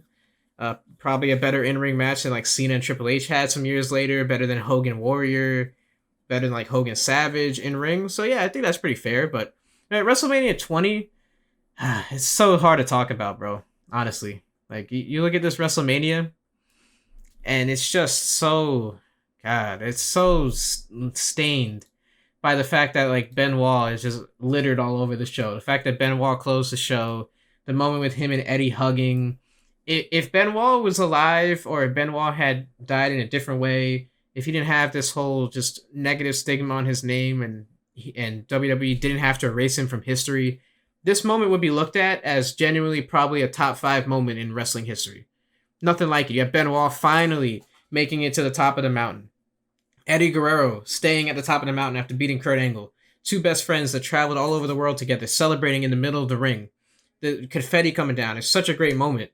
But now we can't talk about it, and rightfully so. I'm not going to sit here and glorify it. There was nothing. Looking back at it, it's tough to watch, and I understand why people hate it and people never want to talk about it again. Completely understand it. Yeah, I think the whole like the 18-year Odyssey thing, like for what it was, not condoning Benoit and everything that surrounds him at all. For what this main event was, if you watch it not knowing anything, it's really good. Like Jim Ross, once again, the commentary work he did, especially in the last like 5 minutes of the show, some of his best work ever, and that says a lot considering what Jim Ross has done. So that was just amazing. The 18-year Odyssey of Benoit. He's traveled mile after mile, continent after continent. He's now the world heavyweight champion. Like that's just epic. That's wrestling, pal. But yeah, I don't know. Benoit and Eddie hugging each other. It's so bittersweet to watch back now. It really is. Like it's unbelievable. I mean, you'll talk about this in your Benoit video, which might be out by now. Who knows? But yeah, that's just something. Outside of that, I mean, Eddie and Angle was a good match. What do you think of it? Great match. One of the best bell to bell. One of the best WWE Championship matches in WrestleMania in history. Honestly, that match was great. I loved it. And the finish was so creative. Eddie and Kurt Angle have great chemistry. They're probably each other's best opponents, arguably. You had Evolution, Batista, Randy Orton, and Ric Flair versus the Rock and Sock Connection. Really good, fun match that's really iconic looking back at it. Like, yeah, you could nitpick and say, oh, we could have got Batista versus Rock, or Randy Orton versus Rock, or Mick Foley versus Batista. Whatever. But for what it was, this was great. The Rock's promo leading up to it was great. Christian versus Chris Jericho was really good too. And then John Cena's coming out party was on this WrestleMania, right? I think that's fair to say. Like, this WrestleMania made John Cena a star, put him on the map. And Big Show did a lot for Cena's career that maybe Big Show doesn't get enough credit for. Would you say? Oh, definitely. Yeah, Big Show is one of these guys. Like, because of all his heel and face turns, people are only going to associate him with that. But the amount he's done for like the business and putting over talent, and man deserves so much more respect. But yeah, Big Show, phenomenal stuff with Cena. Cena, at the height of the Doctor of Thugonomics, this is great. It's like, Madison Square Garden channel out, baby. Big Show sucks. Like, that was great. Like, yeah, this show is so weird to watch. Like 17 years later, it's so weird because, like you said, the height of Doctor Thugonomics, Cena's getting cheered in New York City. Like that probably wouldn't even happen today. Like if Cena came back at MSG, people would boo him out of love, if that makes sense, right? Like they would do the whole Cena sucks. Yeah. Do the whole like John Cena sucks. Yeah. They do it out of love for him. Like, it's weird. It's just bizarre seeing John Cena getting cheered by the same crowd that was so quote-unquote smart that booed Goldberg and Brock Lesnar out of the building because they knew both guys were leaving after the show. It's a weird dynamic. But yeah, this show is pretty watchable, for the most part. Like, if you watch up until, like, Eddie and Kurt Angle, it's watchable, or Undertaker and Kane, it's watchable. If you can't, I understand why you can't watch Benoit. Without, like I said, if Benoit didn't have the negative stigma and WWE didn't have to erase him, if circumstances were different, it'd be easily one of the top 10 WrestleManias of all time. Would you say? Oh, hell yeah. I mean, people still have Mania 20 as a top 10, but it became so much more contentious because of events that have transpired. So, yeah, I think now we're fit to move on to 21. This one is a fun one. I'm personally a big fan of 21. Mm-hmm. I think this show, 21 and 31, I see as similar types of shows, like good across the board, not perfect, but pretty damn good. Is that fair? Fair. I would say this is better than 31. Like, oh god, definitely, it's definitely a better show, but they're similar in that regard. I get what you're saying. Yeah, I forgot that Ray and Eddie opened the show. Like that has to be up there as a top 5 opening match in WrestleMania history. That has to be up there, and that just goes to show you the professionalism of Eddie. Eddie could have been like, "Nah, I was main event last year. I don't want to do this with Ray," but these two guys went out there and they stole the show, and they proved that you don't need to be in the main event to be special. And they went out there, they killed it. One of the best opening matches ever. They have great chemistry. You got, the legend killer, Randy Orton against Undertaker, the first ever Money in the Bank ladder match, and Kurt Angle versus Shawn Michaels, all on the undercard. Man, that's a killer WrestleMania, bro. That's such an interesting point you make, though, about Eddie. Like, he was legit. So, co-main event, walked in WWE champion, and then won the match. Okay, so compare that to CM Punk. CM Punk goes from co-main event, walks in WWE champion, retains his title, and then literally like the next WrestleMania or so, he's put in like a position that's not so desirable supposedly. CM Punk quits. Eddie Guerrero is a professional and does his job. Interesting. So I thought I'd just bring that up because I mean you might as well just might as well. Yeah, you might as well. And you have two Hall of Famers, Eddie Guerrero and Rey Mysterio, opening the show. It's crazy. Nowadays, you have like Dana Brooke or not Dana Brooke. You have like Otis and Dolph Ziggler with Dana Brooke in Otis's corner and Mandy Rose out there opening a card. Nowadays, you've got Nia Jax and Shayna Baszler versus Bianca Belair and Sasha Banks opening a pay-per-view. How did we go? How did we get here? But Kevin, Nia Jax doesn't look like most girls, pal. She does TikTok. Oh my god! Yeah, then you got the first Money in the Bank ladder match. That deserves a few minutes. Edge wins the first Money in the Bank, really puts it on the map. What more can you say? It's great. Awesome. It was like, look at the guys involved in that first Money in the Bank match. Do you have the card up in front of you, Kevin? I do. It's Benoit, Jericho, Christian, Kane, and Shelton Benjamin. All legends. All of them. Look at that field. And like you compare that to the Money in the Bank matches nowadays. Like compare that to the men's one in 2019, for example. Oh, like God. What is it? Like Andrade, Ali, Baron Corbin. The only good guy is Randy Orton in there. Like even then, Randy Orton, that was when he wasn't trying, so he wasn't even that good.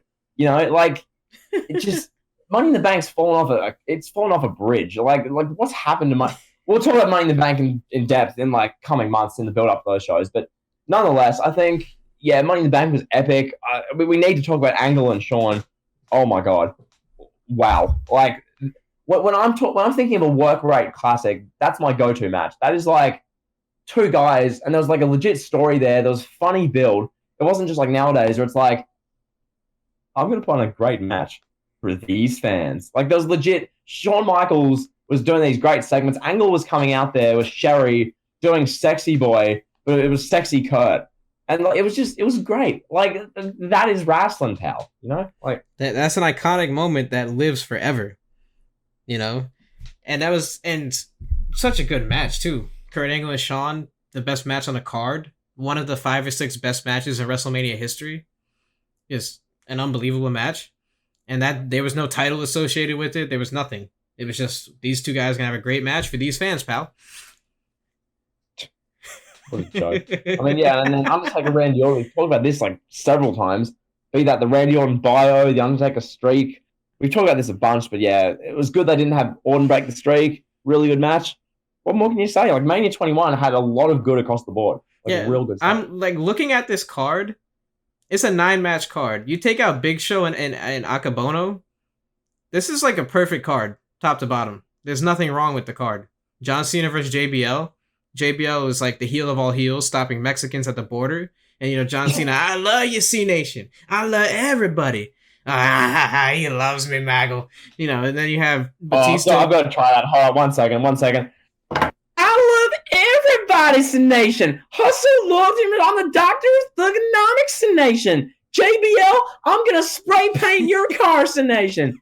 And JBL, I hate your guts, Cena. I hope your Christmas is terrible. Yeah, you had Batista versus Triple H. One of my favorite rivalries of all time. One of the best. Batista beats Triple H. Batista becomes the face of WWE. And then John Cena, he and John Cena both become the face of WWE on the same night. WWE crowned their next superstar, their next big stars for the next 10 years, 15 years. But Kevin, Triple H just buries people. All Triple H does is bury people, even though he put Batista over at WrestleMania in the main event, at Backlash, and at Vengeance inside Hell in a Cell. But all Triple H does is, Anyway, moving on. Yeah, great. Yeah. 2 great main events. Cena posing with the title, with the WWE title. Batista posing with the big gold belt. That ends the show. A really good WrestleMania, man. It didn't have any big, larger-than-life moments like Rock and Hogan. But overall, it was a great card, top to bottom. Anything you want to say about 21? Anything else you got to get out there? not really. I don't really have anything else to say about 21, 22. Do you want to talk more about that? Because you kind of talked about it earlier. Do you want to get some more words in on 22? Yeah, let's do it. Edge and Mick Foley, bona fide classic, bro. Certified, whatever Oh, you want to bona call fide it. hate, pal. That's me, Bona fide pal. hate. They love me, Maggle. Ah! Yeah, you got Edge and Mick Foley, bro. What more can you say, bro? You watched the Untold on it. Yep. It's Epic. unbelievable. An epic match, epic story. Or no, the Untold didn't come out yet. I don't think. Or did they do an Untold on this? I don't remember. Yeah, I don't even know. I've watched Untold on a lot of these matches. The Untold's done very well, so yeah. I mean, Uh, generally speaking, just awesome match. Well, Incredible. by the time you guys hear this, the Untold came out and we watched it already. So, yeah, Edge and Mick Foley. Good stuff, pal. Boogeyman versus Booker T and Charbel. That's a classic, right? Classic intergender handicap match. Probably the only intergender handicap match in wrestling history. If they did that nowadays, we'd be crucifying it on our podcast. Like, imagine 100%. Yeah, this is. we do a 20-minute rant about how just terrible this is. I'd be doing like 15-minute burial videos of my channel, and people would just be, oh nah. Yeah, this card wasn't perfect. You know, Undertaker versus Mark Henry in a casket match. Did we really need that? No. Was anybody asking for that? No. I personally would have rather seen Undertaker beat up Mr. McMahon for 20 minutes and just have Shawn face like Rey Mysterio or something. You know? Yeah, why not? Like, yeah. Could have done Kurt Angle and Undertaker in the main event, maybe, for the world title. There you go, pal. That might be something, you know? Well, like WrestleMania 22, when I've mentioned like what if scenarios a bunch, but like it goes back to. I mean, you made a video on this. Like, what if Eddie lived? It's like Eddie versus Shawn in a dream match. Kurt Angle versus Undertaker for the big gold belt. You have Cena, Triple H. You've got the hardcore match, Edge and Foley. You got Money in the Bank. You've got all this. The big time is the theme song. Like, if that happened, my God, it's like a top 3 Mania ever. But for what it was, just as it happened, it was still really good. I think it's fair. Exactly. Yeah, had Eddie lived and we had Eddie and Shawn, it would have put this WrestleMania on a different tier. 100%. Then you also have fun little question here. If that like actually happened, Eddie and Shawn, would that match have been better than Eddie and Angle at 21? Eddie and Angle at 21? Or wait, what? Oh, sorry, yeah. Shawn and Angle. Shawn and Angle. Oof. I don't know. Probably. Just because I think their styles would have meshed really well. Shawn and Eddie, they were very similar. Yeah, it's fun hypothetical, I'm sure. So, well, it is. But yeah, anything else about 22? Like, I don't really have many thoughts. I think Undertaker and Mark Henry in a casket match. Okay, whatever. This show. This is for the most part when you remember it. It's a 2-match show. Edge and Mick Foley, John Cena and Triple H. But I enjoyed, the triple threat match with Mysterio and Orton and Angle. The build up for that sucked. It was distasteful, and I really enjoyed Shawn versus Triple H. I mean, not Shawn versus Triple H. Shawn Michaels versus Mr. McMahon, and then I thought RVD winning the Money in the Bank was cool. I guess we should talk about Mick Foley. I mean, not Mick Foley. Jesus Christ, Mickey James and Trish Stratus. Probably one of the better built women's matches, right? When you think about a story for a women's match, they got 10 minutes time. I can't think of a better built women's match for WrestleMania aside from like Becky, Ronda, and Charlotte. Well, like one things I find with WWE and like women's wrestling, when you look at their history, hardly any other women's matches outside of this one really have like genuine build. Literally, so the Attitude Era was the whole build with women's matches. Then was they're going to take their clothes off, or they're just like they're a part of Godfather's we'll say squad, and then literally the Divas era was literally Lay Cool throwing birthday cakes in Natalia, and that was legit all they do. They'd like slap each other and pull each other's hair, and then the women's Revolution era for the past 6 years has been we're women, we're going to have these matches. Stephanie McMahon's leading our agenda. We deserve it. That's been like the build for matches. So in that regard, as you say, Mickey and Trish was genuinely a damn good build. Like that wasn't just a stereotypical. Oh well, we're women and we're gonna have a great match because we need to. It was legit just Mickey and Trish having a great storyline. like a legitimately great storyline. There's no agenda here. It was just a great storyline. Absolutely, a really good story. I mean, Mickey James, it gets forgotten in history. Like, Mickey James comes in and she's relatively a newcomer, and people find her attractive and they're really into her, and they really want to see Mickey James succeed. And she would come out and she's like, the whole story is that she's Trish's big fan. She was like, she played like a stalker character. She'd like follow Trish into the shower and stuff like that. And like, it was a different story that, yeah, they couldn't do it nowadays. But at the time, it was a really good story. And it's one of those stories that you don't really see in women's wrestling. Because nowadays, like you said, it's just, nope, they got to have a women main event WrestleMania. Well, look at the story nowadays. I'm the boss. I'm the EST. Reginald exists. There's your story. Exactly. Yeah. Back in 2006, Reginald would have walked in on Sasha Banks in the shower or something.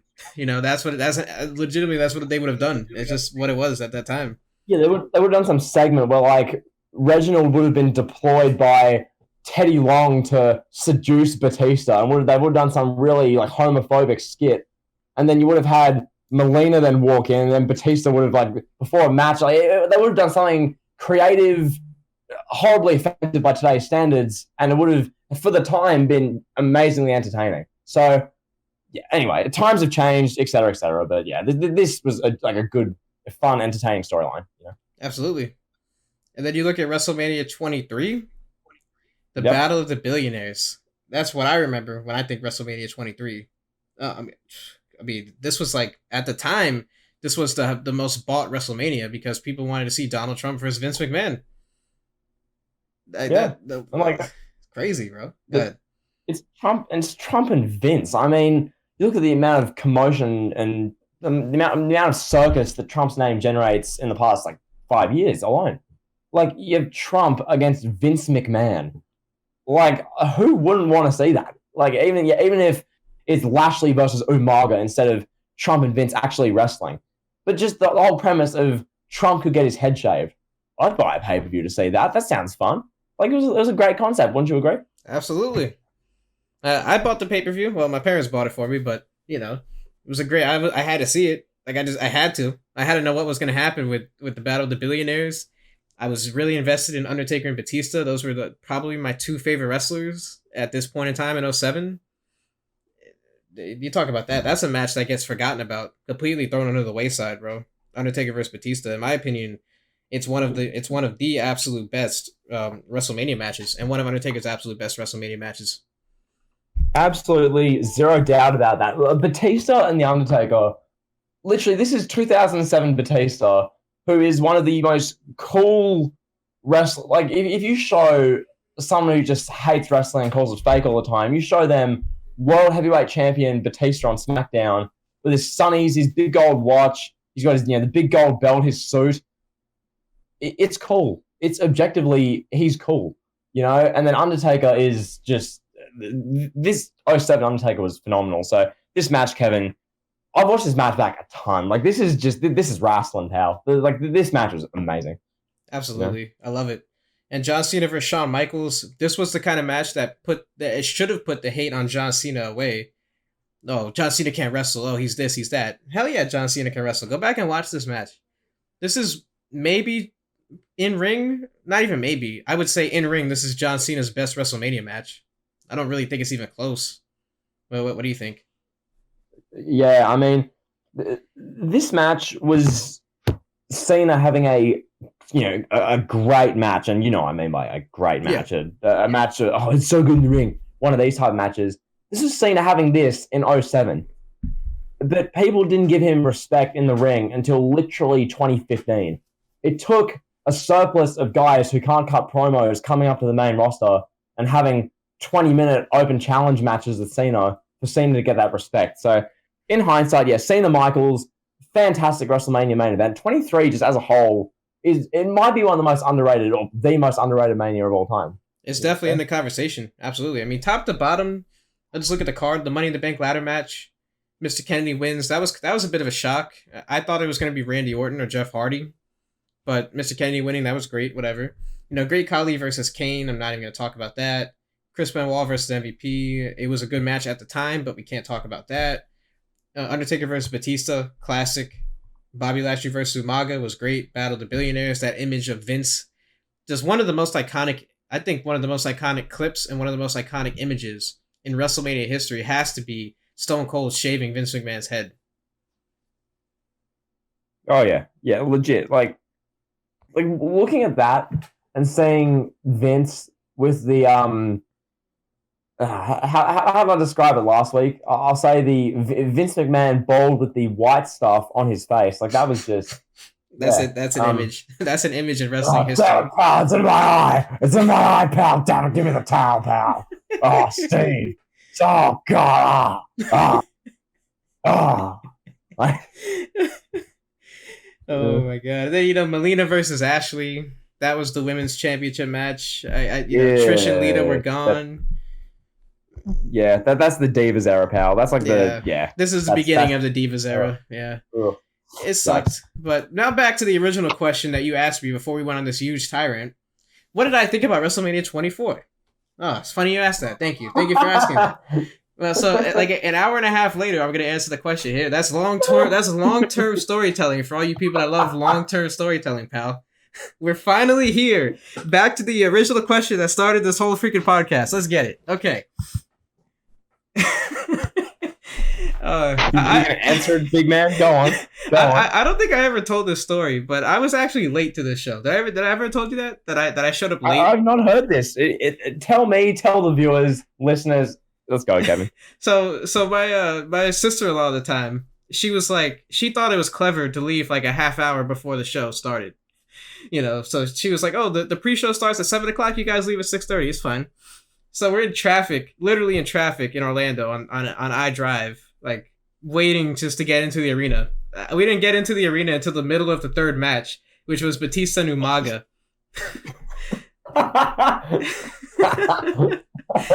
That is such a fat L. Oh my god. Oh, such a massive L. Yeah, that's so bad. You hate to see it, pal. Yeah, so I miss JBL. Just a quick question. You don't need to disclose too much personal information. Do you still talk to this person today?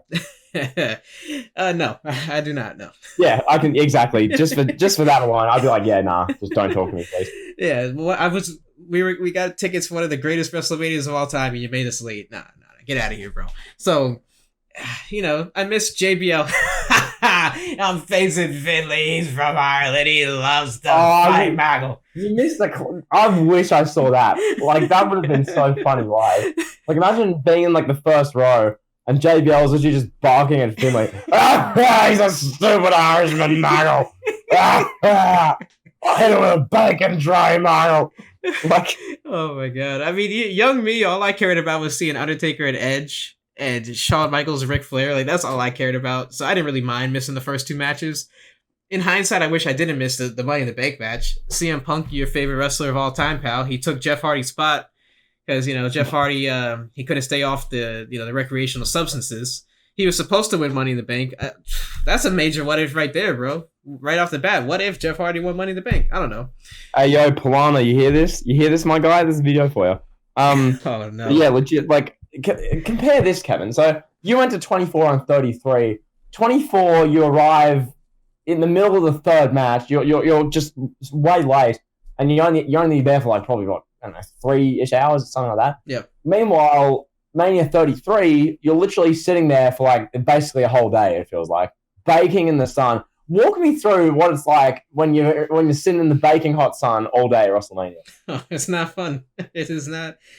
No, it is not fun. It's sitting in the hot Orlando, Florida sun in April, like where in most states, in most parts of the country, it's decent weather. It's like 60 degrees. There's wind, maybe some snow in some parts of the country in the beginning of April. Not in Florida. It's like 120 degrees. It's not fun. It's draining. You literally feel like you have nothing left. Like you just want to go lay in bed for 12 hours afterwards. That's such a rip, but nah. Kevin, you mentioned the main reason you went was Edge and Undertaker. Talk to me about that really quickly. Walk me through how that match made you feel watching live, and just walk me through the experience of it all. Oh God, seeing Undertaker's entrance live, it's a spectacle. I can't put that in words. I can't. It's just I get goosebumps thinking about it. Just being there, the whole presentation. That's sports entertainment at its finest, right there, pal. You have, you have Undertaker make this spectacular entrance, and then Edge's entrance is just his badass music playing, and he's walking down there with two guys dressed like him and Vicky Guerrero. What a contrast of styles! I was like, but it worked because everybody hated Edge in the building, even adults. Like, they were grown ass people next to me in the stands, screaming at Edge, booing him, cursing him out, telling him that he sucked and he didn't deserve to be in the ring with Undertaker. So it worked. But Undertaker's entrance live, that's something that, for anybody that's seen it, you know what I'm talking about. It's just unbelievable. And those who haven't seen it, you really can't, like, I can't put it into words for anybody that hasn't seen it. And the match, yeah. I didn't even care about the match. Like, honestly, I was like 12. I didn't care about the match. All I cared about was the entrance of Undertaker. The match was great, though. I lived up to it. I'm glad I got to witness it live. I'm glad I could say I was in the building for it because it was a great match. Like, you talking about a great match, like you say? This was a great match. These two guys put on a clinic, a wrestling clinic. One of the best in-ring main events in history. You talk about in-ring. Go ahead. You make an interesting point there real quick about, like, you as a 12-year-old not really caring to see the actual, like, the match for the match. It was more so about the spectacle of, like, the entrance and whatnot. I was legit, and I still am, legit the exact same. I don't care to watch a great in-ring match. Like, it's always been about the spectacle, the grandeur, the moments. Like, that's WrestleMania. That's the best of WrestleMania. And, like, that's the thing. Undertaker, Edge, the story, the entrances, the segments, etc. That's what it's all about. Like, yeah, the match ended up being really good. That's a bonus. But that's not what it's all about, Kevin. So, yeah, go on with your point. I just thought I'd get it in there. Yeah, absolutely. Like, the story, I mean, you talk about in-ring. You asked me earlier, what's the best in-ring WrestleMania main event? This has to be in consideration. In terms of bell-to-bell action, Undertaker and Edge killed it. And then another moment from this match. This is, I like to look at this as like a two-match show, too. When you think about when you ask me what I remember from this show, Undertaker, Edge, and then Shawn Michaels and Ric Flair. Ric Flair's last match. Another in-ring storytelling clinic. One of the best matches from a story perspective. These two guys, Shawn and Ric Flair, 1A, 1B as far as greatest in-ring performers in most people's minds. They went in there and they killed it. Yeah, they didn't do a lot of flips. Shawn did a moonsault, so maybe people would give it 4 stars because of that. But just spectacular storytelling. The whole story going in was Ric Flair had been given his death sentence by Vince McMahon. He was, your career is going to end, damn it, at WrestleMania 24. You just have to keep winning. And he had to win and win and win on Raw and SmackDown and other pay-per-views leading up to this for like 6 months, from like the middle of 07, maybe, like the late end of 07. And it was the culmination of the story. Shawn, the famous words, "I'm sorry, I love you." And people were crying. I was crying. Everybody was crying. My family, everybody, when Ric Flair retired. It was such an emotional moment. I don't think there's been another match like this, like, that's drawn more emotion. Probably Triple H and Taker from WrestleMania 28. Other than that, this is has to be one of the most emotional moments ever. And probably the best match I've ever seen live, too. It was great. Yeah, it just, everything about it. So well done. Mania 24, it's a top 3 Mania of all time, in my opinion. So, yeah, that's the golden era of WrestleMania, really. Anything else you want to say about 24, Kevin? I just want to say that I was highly disappointed, even as a 12-year-old. I was highly disappointed that Randy Orton beat Cena and Triple H. I was cheering for Triple H. I was one of those kids. Wow. Yeah. Wow. Yeah, I was cheering for the heel pal. Well, I don't even know. I don't even know why Triple H was there. Why wasn't this John Cena and Randy Orton? It's the greatest rivalry of all time, Michael. Why didn't they have a one-on-one match? Can you do Triple H? Oh, I gotta get myself in there. Kevin, I gotta book myself to be in the triple threat match. I love making matches that should be singles matches into triple threats. I did it with Daniel Bryan, Reigns, and Edge now. I'm doing it back in 2008. I'm ahead of the curve. There you go. Like, imagine this. Imagine you take Triple H out of this match and you do Floyd Mayweather versus Triple H. Oh. Could you imagine that? Like, yeah, Floyd Mayweather versus Big Show was great and it had mainstream attention and I was invested in it and it was an awesome moment. Floyd Mayweather is one of the best celebrities to be involved in wrestling, period. But if it would have been against Triple H, imagine he punches Triple H in the nose, breaks his nose instead of Big Show. Oh my God. We're talking like top 3 moments, like top 3, 4 moments ever, right? Epic. Yeah. Jeez. Well, that's so sick. Yeah. I don't know. So, like, what do you want to do for the rest of this, Kevin? Because we've been here a while. Yeah, we've been here a long time. How do you want to do this? Because I think most of the rest of the good stuff we've already kind of touched on. We've talked about 25 and all the best stuff in the next few WrestleManias are literally Undertaker exclusive. We've covered that in the streak one, so I think we've covered everything. Okay, let's do this. Let's talk about the Hogan era real quick. Real quick, easy. Well, not real quick, but we'll spend. We're not going to talk about the whole card. Like, there's nothing on WrestleMania 3 aside from. Well, they're one and two match cards, so you can fight through them. I think WrestleMania 3 will do. I think. No, we shouldn't fight through it. I want to talk about Ricky and Randy because that's like that deserves its time. Yeah, let's go. Let's for it. Talk about Ricky and Randy, pal. Let's do it, pal. This match is the godfather of the work rate matches. What did you say? Like it just is. This was work rate before work rate was cool, pal. These two guys, they put on a clinic at WrestleMania 3. It's so ahead of its time. Where would you rank this in terms of best WrestleMania matches? I know a lot of people say it is number 1. I'd probably put it it's in the top 10, in my top 10 for sure. What would you say? Ooh. And have you ever seen this too? Out of interest, have you ever watched this match in full? Yeah, I've seen this match and Hogan Andre from this show. The rest of the show is kind of like, I don't know, it's serviceable, but I mean this show is like a 2-match type show. What do I rank this one? If I grew up watching wrestling in like the 80s and I'd been watching ever since, I'd probably have this like top 3. But when I probably I'd be probably top 10ish. It's like just personal preference. But yeah, it's an incredible match. Like take nothing away from it. It's phenomenal. Absolutely. And I'll say this about WrestleMania 3. For anybody that grew up in this era, this is your go-to WrestleMania. Either this one or like maybe Hogan Warrior or Hogan Savage. But most people that grew up in this era, this was epic. The story built between Hogan and Andre, Hogan tearing off Andre's chain. Like I'm a sucker for 80s wrestling. I go back and I watch this stuff. And I haven't done it recently, but I used to when I was younger. I used to go back and watch a lot of this stuff, and I love it. The cartoon, I love the cartoon character aspect. I love this era of wrestling. I'm a sucker for it. What else can I say? Hogan Andre, the body slam heard around the world. Man, crazy moment. I wish I had been alive for it to witness it. I wish I was like 20 or something to just imagine, put myself right now where I am right now, just go back in a time machine in 1987 and go sit on TV at home and watch this match live and watch the story build up on Saturday Night's Main Event.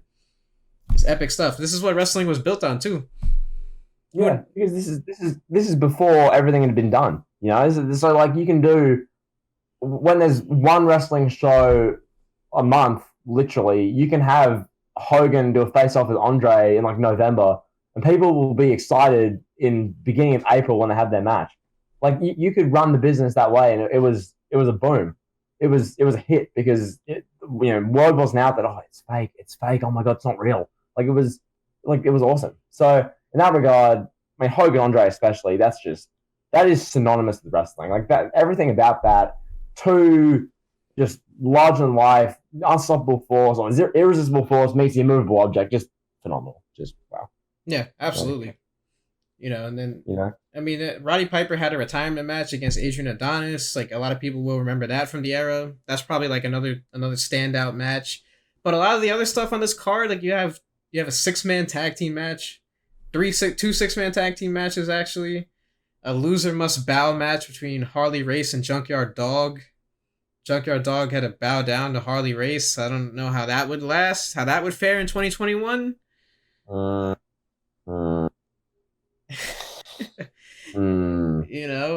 don't know about that one. Moving on. So yeah, WrestleMania 3, like I think it's fair to say, right, that people that grew up in this era, it's fair for us to look at it and say, I understand why they hold this WrestleMania in such a high regard. Oh yeah. This for people who lived in this like era and grew up at this is like the OG WrestleMania. This is like the go-to. Mania 3, 93,000 in attendance. Like this is where it's at. Absolutely. And I guess we should talk about WrestleMania 1 too. It's like WrestleMania 1 started it all. Just talk about that. Like, what if WrestleMania never took place? Who knows what wrestling would be? Who knows if WWE would have went out of business? Who knows? WrestleMania 1 is the reason why we're here doing this podcast right now. Absolutely. Yeah.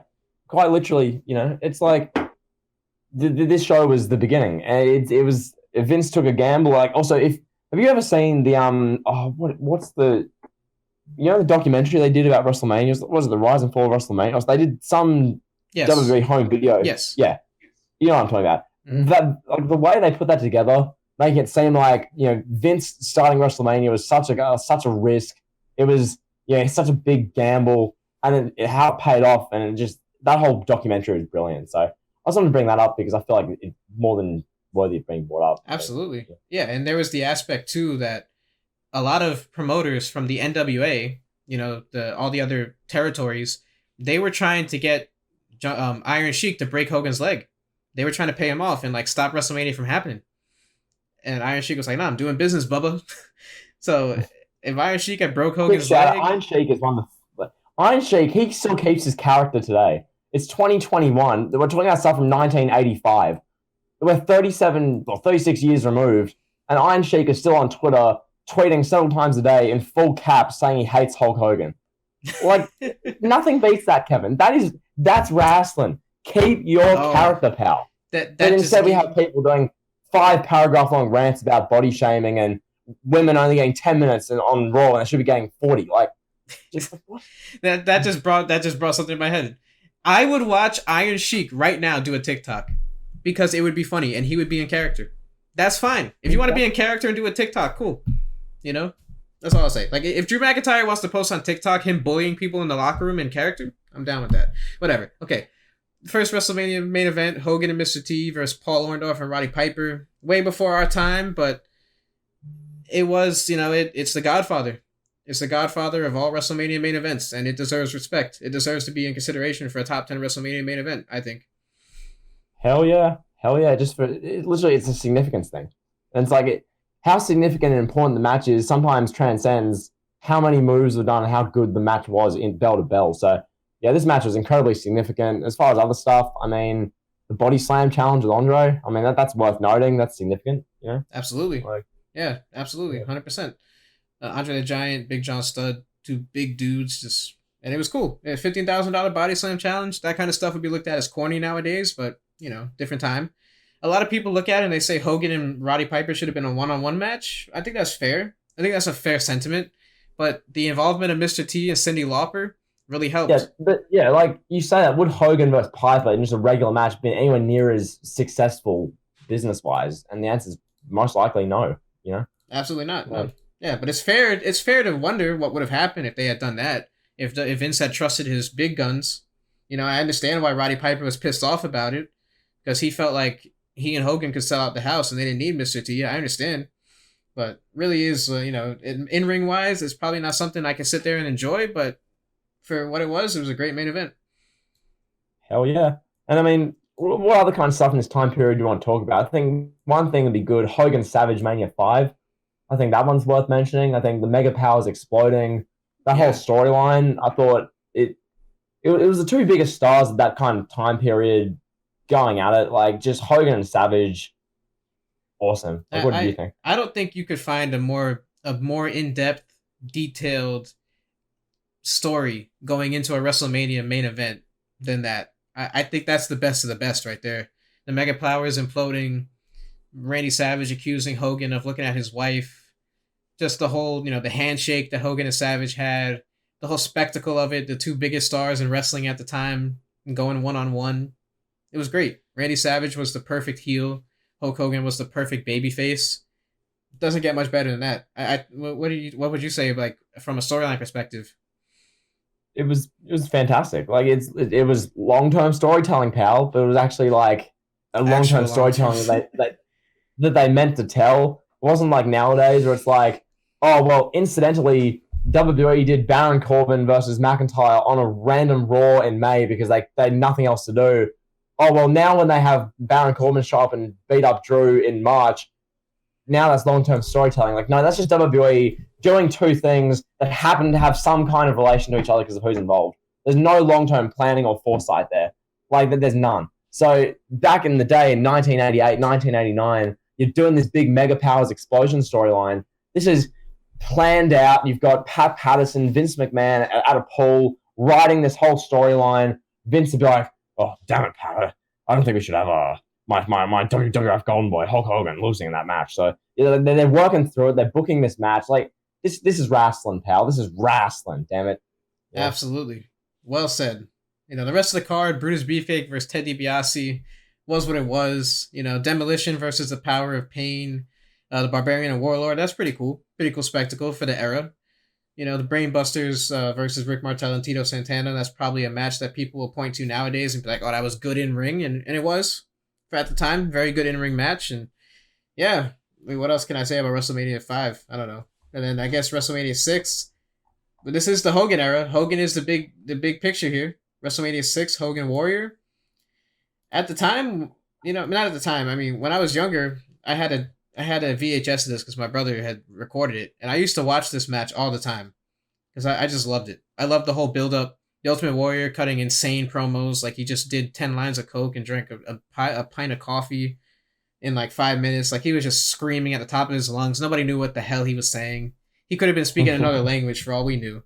And then it turns out today he was doing like a Native American gimmick and like worshiping the gods. Like I had no idea that's what he was doing, but yeah, it was like these two cartoon characters going at it.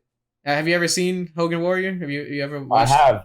It's the same thing as I talked about with like Hogan Rock. Really, it's like you watch that match muted. It's a bucket of piss. It's garbage. But like what it meant for wrestling and how big the guys were as far as stars, and you're like, this is a match. If you're like a kid in like 1990, how can you not want to see this?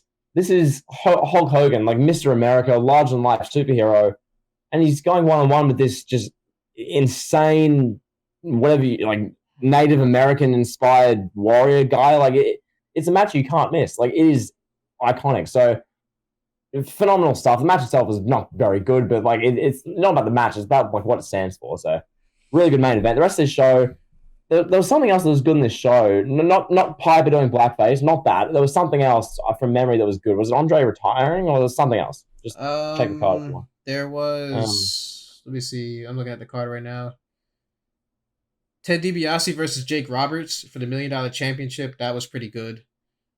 Yeah. I don't think Andre. Oh, you had Dusty Rhodes and Sapphire versus Randy Savage and Queen Sherry. Jesus Christ. It was. That was literally Vince. That was Vince going, "Oh, damn it, Dusty! You try and make a name for yourself in another territory. Damn it, wear polka dots, pal." Yeah, pal, you got your checks cashed by other bosses than me, pal. I hate you, pal. Damn it, pal. But yeah, I think that's yes, sick. This was Andre the Giant's retirement. It was Demolition versus the Colossal Connection, Andre and Haku. Yeah, God bless Andre. Do you want to move on to 7, where we can talk about the Warrior Savage match from 7? Yeah, Ultimate Warrior's best match. I think most people would agree with that. Easily his best match. Randy Savage's retirement match. One of the most emotional moments. He embraces with Miss Elizabeth. She saves him from getting attacked by Queen Sherry. They embrace. People are in the stadium in their seats crying. And that's wrestling right there, bro. If that's not wrestling, I don't know what is. No, but Kevin, wrestling's great. 35-minute matches with no story. That's wrestling, pal. Yeah, like just phenomenal stuff across the board. Like that match was great. The main event we talked about last week, and in the worst of WrestleMania, the rest of the show is kind of forgettable. But yeah, Warrior and Savage, just those two take a bow. I mean, yeah, posthumously take a bow. Just yeah. Facts. Yeah, all hats off to them. They did their best, and Savage got a good match out of Warrior. I mean, I can't even believe that. Ultimate Warrior, he literally never had a good match again, except for another match he had with Savage like a year and a half later at SummerSlam. The dude literally never had a good match, unless it was with Randy Savage. Nobody could get a good match out of him. Rick Rude, Mr. Perfect, none of those guys. So, hats off to Randy Savage, hats off to both guys. Those are two large-in-life cartoon characters coming to life, two comic book characters in real life fighting each other with the colors and the face paint. It wouldn't work. A lot of this stuff wouldn't work today. Like you said, it's all about 20-minute matches, pal, with flips and it's all about tricks. It's about doing stuff that fits the time. It's like that's why one of the things I find wrestling really, if you're like in a creative sense, you have to have your finger on the pulse of pop culture and play up to it in a way that's actually like cool. Because like what WWE do now is like, oh well, we're gonna bring in Logan Paul and have him moderate a Sami Zayn and Kevin Owens segment. But it's like, well, that's garbage. Like that's not a creative way of making people care. So like back then in this time period, when you bring in celebrities, when you do these storylines, and they book it the way they do, things felt big, things felt special. So yeah, this Savage and Warrior match, no exception. I think we can swiftly move into Mania 8 because this had a couple of really good things. I mean, Piper, Bret Hart, IC title. Hogan and Sid was meh, and then you had Savage and Flair. So walk me through how Mania 8 makes you feel, Kevin. I think it's one of the, like, top to bottom, probably the earliest really good WrestleMania top to bottom. Because you had Shawn Michaels versus Tito Santana, which is good. Bret Hart versus Roddy Piper, really good. Randy Savage and Ric Flair, amazing. And then Hogan and Sid was what it was, but it was still good at the time. It doesn't fit. Like, when you look at Hulk Hogan's WrestleMania main events, this is the one that's like, what? How did this happen? Undertaker and Jake Roberts was also pretty good. Just, I think top to bottom, a really good WrestleMania. And you see some of the icons here that end up being really big stars like 10 years later. Undertaker, Shawn, Bret Hart even was a big star, and like, he wasn't even at his peak. So a lot of like younger talent that quite hadn't reached their full potential yet. And then you have Hulk Hogan and Sid topping that off for what that's worth. Yeah. I don't even know. Like, yeah, the Savage and Flair was excellent. Just those two guys, a really underrated WrestleMania match, and then a really good story too. Yeah. And yeah, I mean, speaking of stories, like Bret Hart and Roddy Piper. Roddy Piper desperate to win a singles title. And that awesome. Just great stuff. Like, yeah, Bret Hart beats him for the title. They had probably Roddy Piper's best match. It was kind of like, it was a lot like Edge and Mick Foley in a way. Like before, like way ahead of his time. Piper, like Mick Foley, was searching for the WrestleMania moment, that really good WrestleMania match. Bret Hart, a guy that's about to explode and become one of the biggest names in wrestling, needed somebody, a legend, to put him over. And much like Foley did for Edge, Roddy Piper did the same thing for Bret Hart, put him over, and Bret Hart became one of the biggest names of the 90s.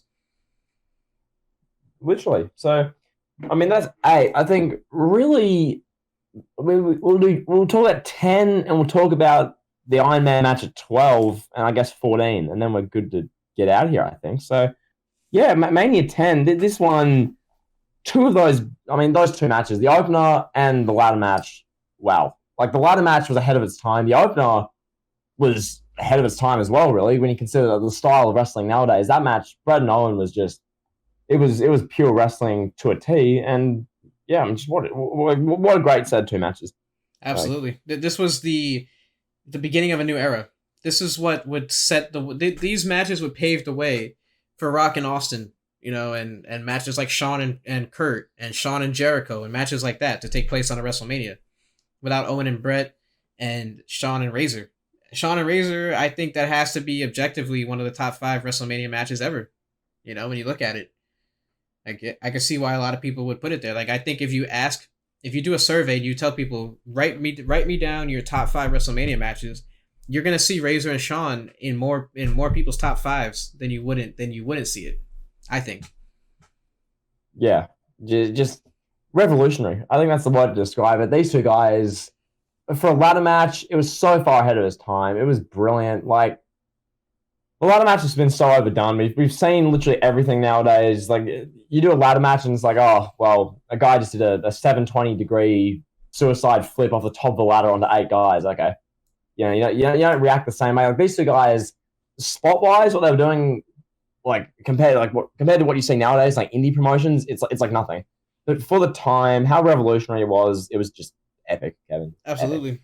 Absolutely. That's one match I can go back and watch any day of the week. It's so good. I love it. And then another thing, too, is like they having a ladder match, but they're not just beating each other up at the ladder. They're using it, jumping off of it. They're just having a regular wrestling match at points. It wasn't just like you see nowadays, oh, let's get the chairs, pal. Let's get the kendo sticks and beat each other up. We're having a ladder match, damn it. Yeah. I mean, pretty much. The opener was it was a sibling war. It was phenomenal. Like, yeah, more good storytelling. Great storytelling, pal. I mean, Owen should have won the title at SummerSlam. That's all I'll say. But yeah, that's fair. Definitely fair. All good. This one, WrestleMania 10. I think WrestleMania 10 is an iconic WrestleMania. I think it's one of the top 10 best. Yeah, I think it's pretty pretty fair. I think most people would for agree. sure. You know, Bret Hart finally getting his moment, winning the I WWE think because of how Championship. great.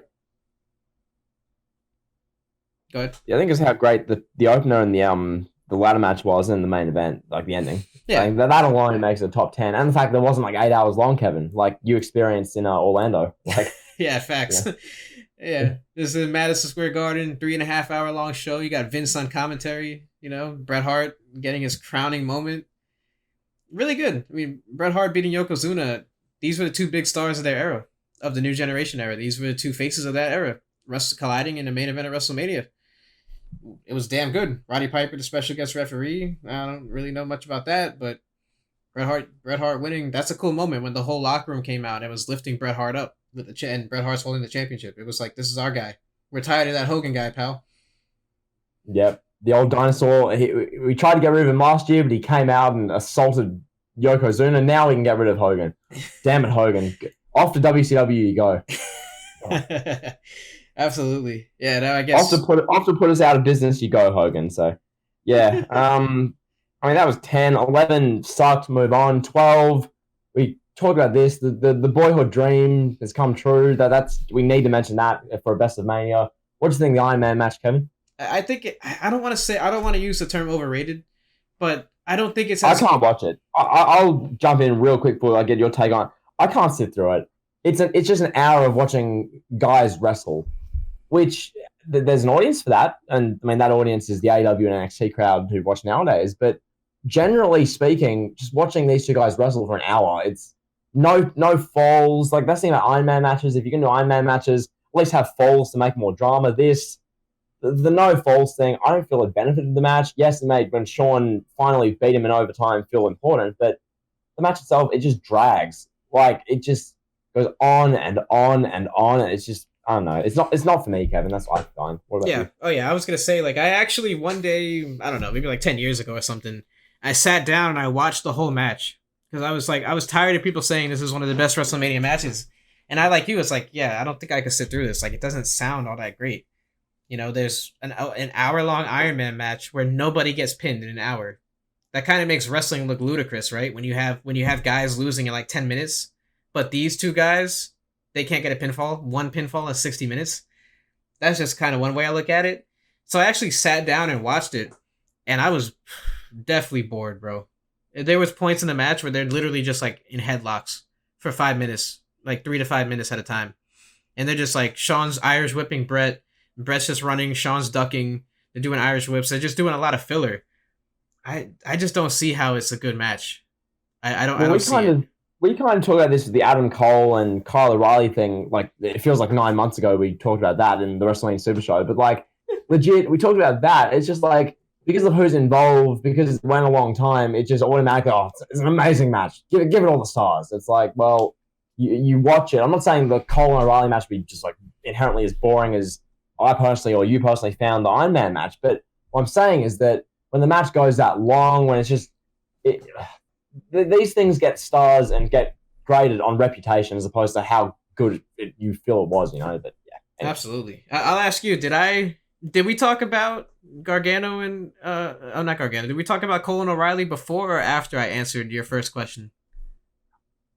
Kevin, it feels like that was about 8 hours ago, so I honestly don't know. Jeez. Let's just do Mania 14, and then I think we can round out our Super Show WrestleMania. I gotta say one thing. Let me say this before. Actually, I'm 13. We can't do this and forget Austin and Bret Hart. So yeah, we'll do 13. No, we can't, because then I'm not a proper journalist if we forget that. I wasn't gonna let you forget. Don't worry. So Shawn versus Bret Hart. The moment was great, but they could have got to that moment by having a 20-minute match with Shawn celebrating and Vince. The boyhood dream has come true. One of the most iconic calls in commentary history. Michael Cole, watch that commentary clip and learn how to commentate, bro. Please, you can learn a thing or two from Vince. My look out, big dog! It's boss time. Corey, John, DWI. Oh, Peacock, John, DWI. Oh, the boyhood dream has come true. Such an boyhood dream has come true for Shawn Michaels. Damn it, pal. Iconic call. But I want to shout out Ultimate Warrior and Triple H. I enjoy watching Ultimate Warrior bury Triple H's pedigree. I enjoy him popping up and running through like nothing happened. It's hilarious. Roddy Piper and Goldust, they recreated the O.J. Simpson chase. If you've never heard of the O.J. Simpson chase, then you're too young for us to have a conversation. Now, with that being said, let's talk about in my mind, it's Stone Cold's best match. It's Bret Hart's best match. In my mind, the second best match in WrestleMania history, the second best in wrestling history, Austin versus Bret. Because WrestleMania 13 sucked, aside from that. Yes. I mean, you talk about one-match shows. This is the embodiment of a one-matcher. This Mania 13, they're so lucky that this match was as incredible as it was. Like, the whole setting of this, Austin, he's done the Austin 316 promo about 9 months prior. He's a heel who people, are like in favor of. Bret Hart is just this kind of, he's a babyface still, but he has underlying resentment towards like Shawn Michaels, and he's like underlyingly bitter. And then they do the match, they do the double turn through the infamous Austin refusing to tap out in the sharpshooter. Blood's pouring down into his teeth, and just incredible. Like there's not much you can say about this match that hasn't been said. This was just, it was just great wrestling. Like everything about it. You have the second best WrestleMania match ever. It's hard to argue. Like I'd still put Taker and Shawn above this, purely mainly because of commentary in the crowd. But yeah, this is absolute god tier. This is top of god tier. This match. Yeah, I have Taker Shawn just above this, but these two, damn it, it upsets me that Taker Shawn didn't get 5 stars, pal. Nah, I'm just kidding. So Stone Cold Bret. Did we even talk about Taker and Shawn from 25? Like have we gone this whole podcast and not talk about that? Well, I assumed we covered that in the streak. We spent like 10 minutes talking about that in that video. Yeah, but then we'll get hate comments talking about how I'm not a real journalist. Well, but but we can just, if anyone hates comments, that just defer into the streak one. We spent an hour talking about that. Yeah, I know, I'm just kidding. I'm just messing with you. Bunch of whatever. Anyway, go on. Yeah, go people, they're like, oh, you didn't talk about Undertaker versus Mark Henry. You're not a real journalist. Okay. You're not a proper journalist, even though this super show is probably like 3.5 hours long, damn it. Jeez, for real, bro. I'm like exhausted. Bret Hart versus Stone Cold, bro. What else can you say? The masterful double turn. The best double turn in history of wrestling. Bret is the white meat babyface. Stone Cold is the heel. And then, what do you know? The crowd starts cheering Stone Cold, and then they're booing Bret Hart. And both guys, they went with it. They told a great story. They fought in the crowd. The whole story was, a submission match, which obviously Stone Cold is not a submission wrestler. Bret Hart had the advantage. Bret Hart wins, but Stone Cold doesn't tap. Storytelling, pal. Some of these wrestlers today that are trying to go viral on Twitter, they should probably watch WrestleMania 13 and learn about sports entertainment. Damn it, pal. That's insulting to the wrestlers. Damn it. Yeah. I think just incredible. And then that leads us in perfectly to Mania 14. The Austin era. I mean, it really began the Austin 316 promo, and then Mania 13, propelled it. But no, Mania 14 was the Austin era beginning. Just what a great way to cap off an awesome show, Kevin. As Jim Ross would say, the Austin era has begun. Oh, fuck off! The Austin era has begun. No, that was awful. That might be my worst JR ever. Oh well, whatever. All good. Yeah. Yeah. This Mania, you had Triple H and Owen Hart, very good match. Probably Triple H literally this match never gets talked about. It's his best WrestleMania match that nobody knows about. Really good match. You had The Rock versus Ken Shamrock. That was pretty good too. 5-minute match, just two big brutes in there. The New Age Outlaws versus Cactus Jack and Chainsaw Charlie was good too. Undertaker and Kane. Man, this is where business picks up.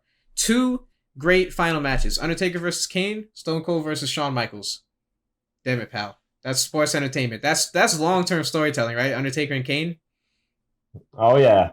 Long-term storytelling, pal, and the good kind of long-term storytelling. So I'm just like, but they took a picture with each other 4 years ago outside of the Starbucks, therefore long-term storytelling. Yeah, it's gotta be Kane. It's gotta be Kane. It's gotta be Kane. Kane. Like, one of the best debuts in history, Kane's debut, right? No doubt about it. Like, no doubt about it. Within his first night in the WWE, he was a made guy. He was a main event player. He was a megastar in one night. Well, compare that to debuts nowadays. Like, look at Rhea Ripley's Raw debut. Like, I lost the Royal Rumble. I deserve a match right now. Like, what? Like, you know? Like, that's not a debut. That's legit just, I'm entitled to a match, damn it. I deserve my match against you, Asuka. I'm gonna beat you up, Asuka. Like, bruh. Yeah, that's my inner bogan Australian. For all you people who are you really Australian? Yes, I am Australian. Shut your mouth. Like, Undertaker Kane. This story is perfect. The whole story was that Undertaker burned Kane's face, and when they were kids, since they had the same parents, Paul Bearer was daddy over there, I guess. And also, I need to say this. You want to know how I found out wrestling wasn't legit? Because I like, this is legit 20. I'm like 8. I searched this storyline up and found out that Paul Bearer was supposedly like their dad or whatever. And then I remember going on Wikipedia and I was checking Undertaker's age, Kane's age, and Paul Bearer's age. I'm like, there's no way he could have been the dad. And then I was like, wrestling isn't real. I was like, no, like that's legit how I found out. I found out because Undertaker, Kane, and Paul Bearer, like Undertaker and Paul Bearer's age is like, I don't know, like 6 years apart or something. They weren't much different. I'm like, wrestling isn't real? No. Yeah, exactly, bro. Paul Bearer was like 10 when he had Undertaker and 12 when he had Kane. There you go. Yeah, the story going in, Undertaker burned Kane's face, Undertaker refused to fight his brother Kane, and then they finally fought at WrestleMania. It was an unbelievable story. That's the footnotes version. But you could go back and watch. This story was built from like October 1997 to WrestleMania. So like 5 months of good storytelling, creative moments, creative segments, vignettes. And they introduced a new character, Kane. And this was like Undertaker's first real big WrestleMania match that felt must see. It was damn good. In ring wise, It was what it was. It wasn't Undertaker Shawn, it wasn't Undertaker Edge, but it was good. Absolutely. And yeah, that's WrestleMania, pal. That's the best of WrestleMania. That is the WrestleMania Super Show. Wow. Anything you want to say, Kevin? Yeah, I don't know. I don't even know. Stone Cold beating Shawn Michaels with Mike Tyson out there. That's what a great way to end. That's like that. That's the perfect last thing to talk about.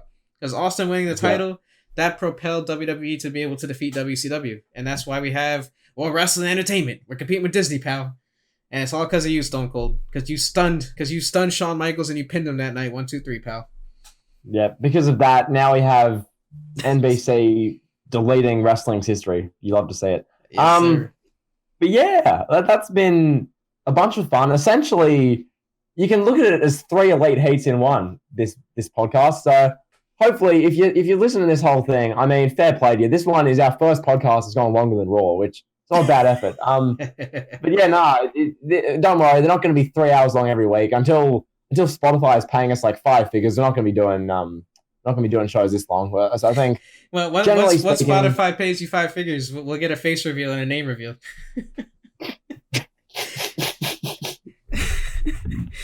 It'll take 5 figures. Don't worry. Yeah. So in the meantime, next week's going to be like probably like 45 to hour, 15-minute long, just like jokes kind of video. So somehow like we'll figure it out. It's going to be pretty tame content. It'll be the day after WrestleMania. Next time we do a late heat. So much more chilled out. This one's been a very big show. We've been talking about this one for months. So any other words, Kevin? No, sir. We'll talk to you guys next week. You can always catch us, on Spotify. The files are too big to download. I'll put them on there eventually, but we'll somehow figure out a way. Catch us on Spotify, iTunes, all that. Check us out next week. We'll talk to you next Monday. Peace. That dude.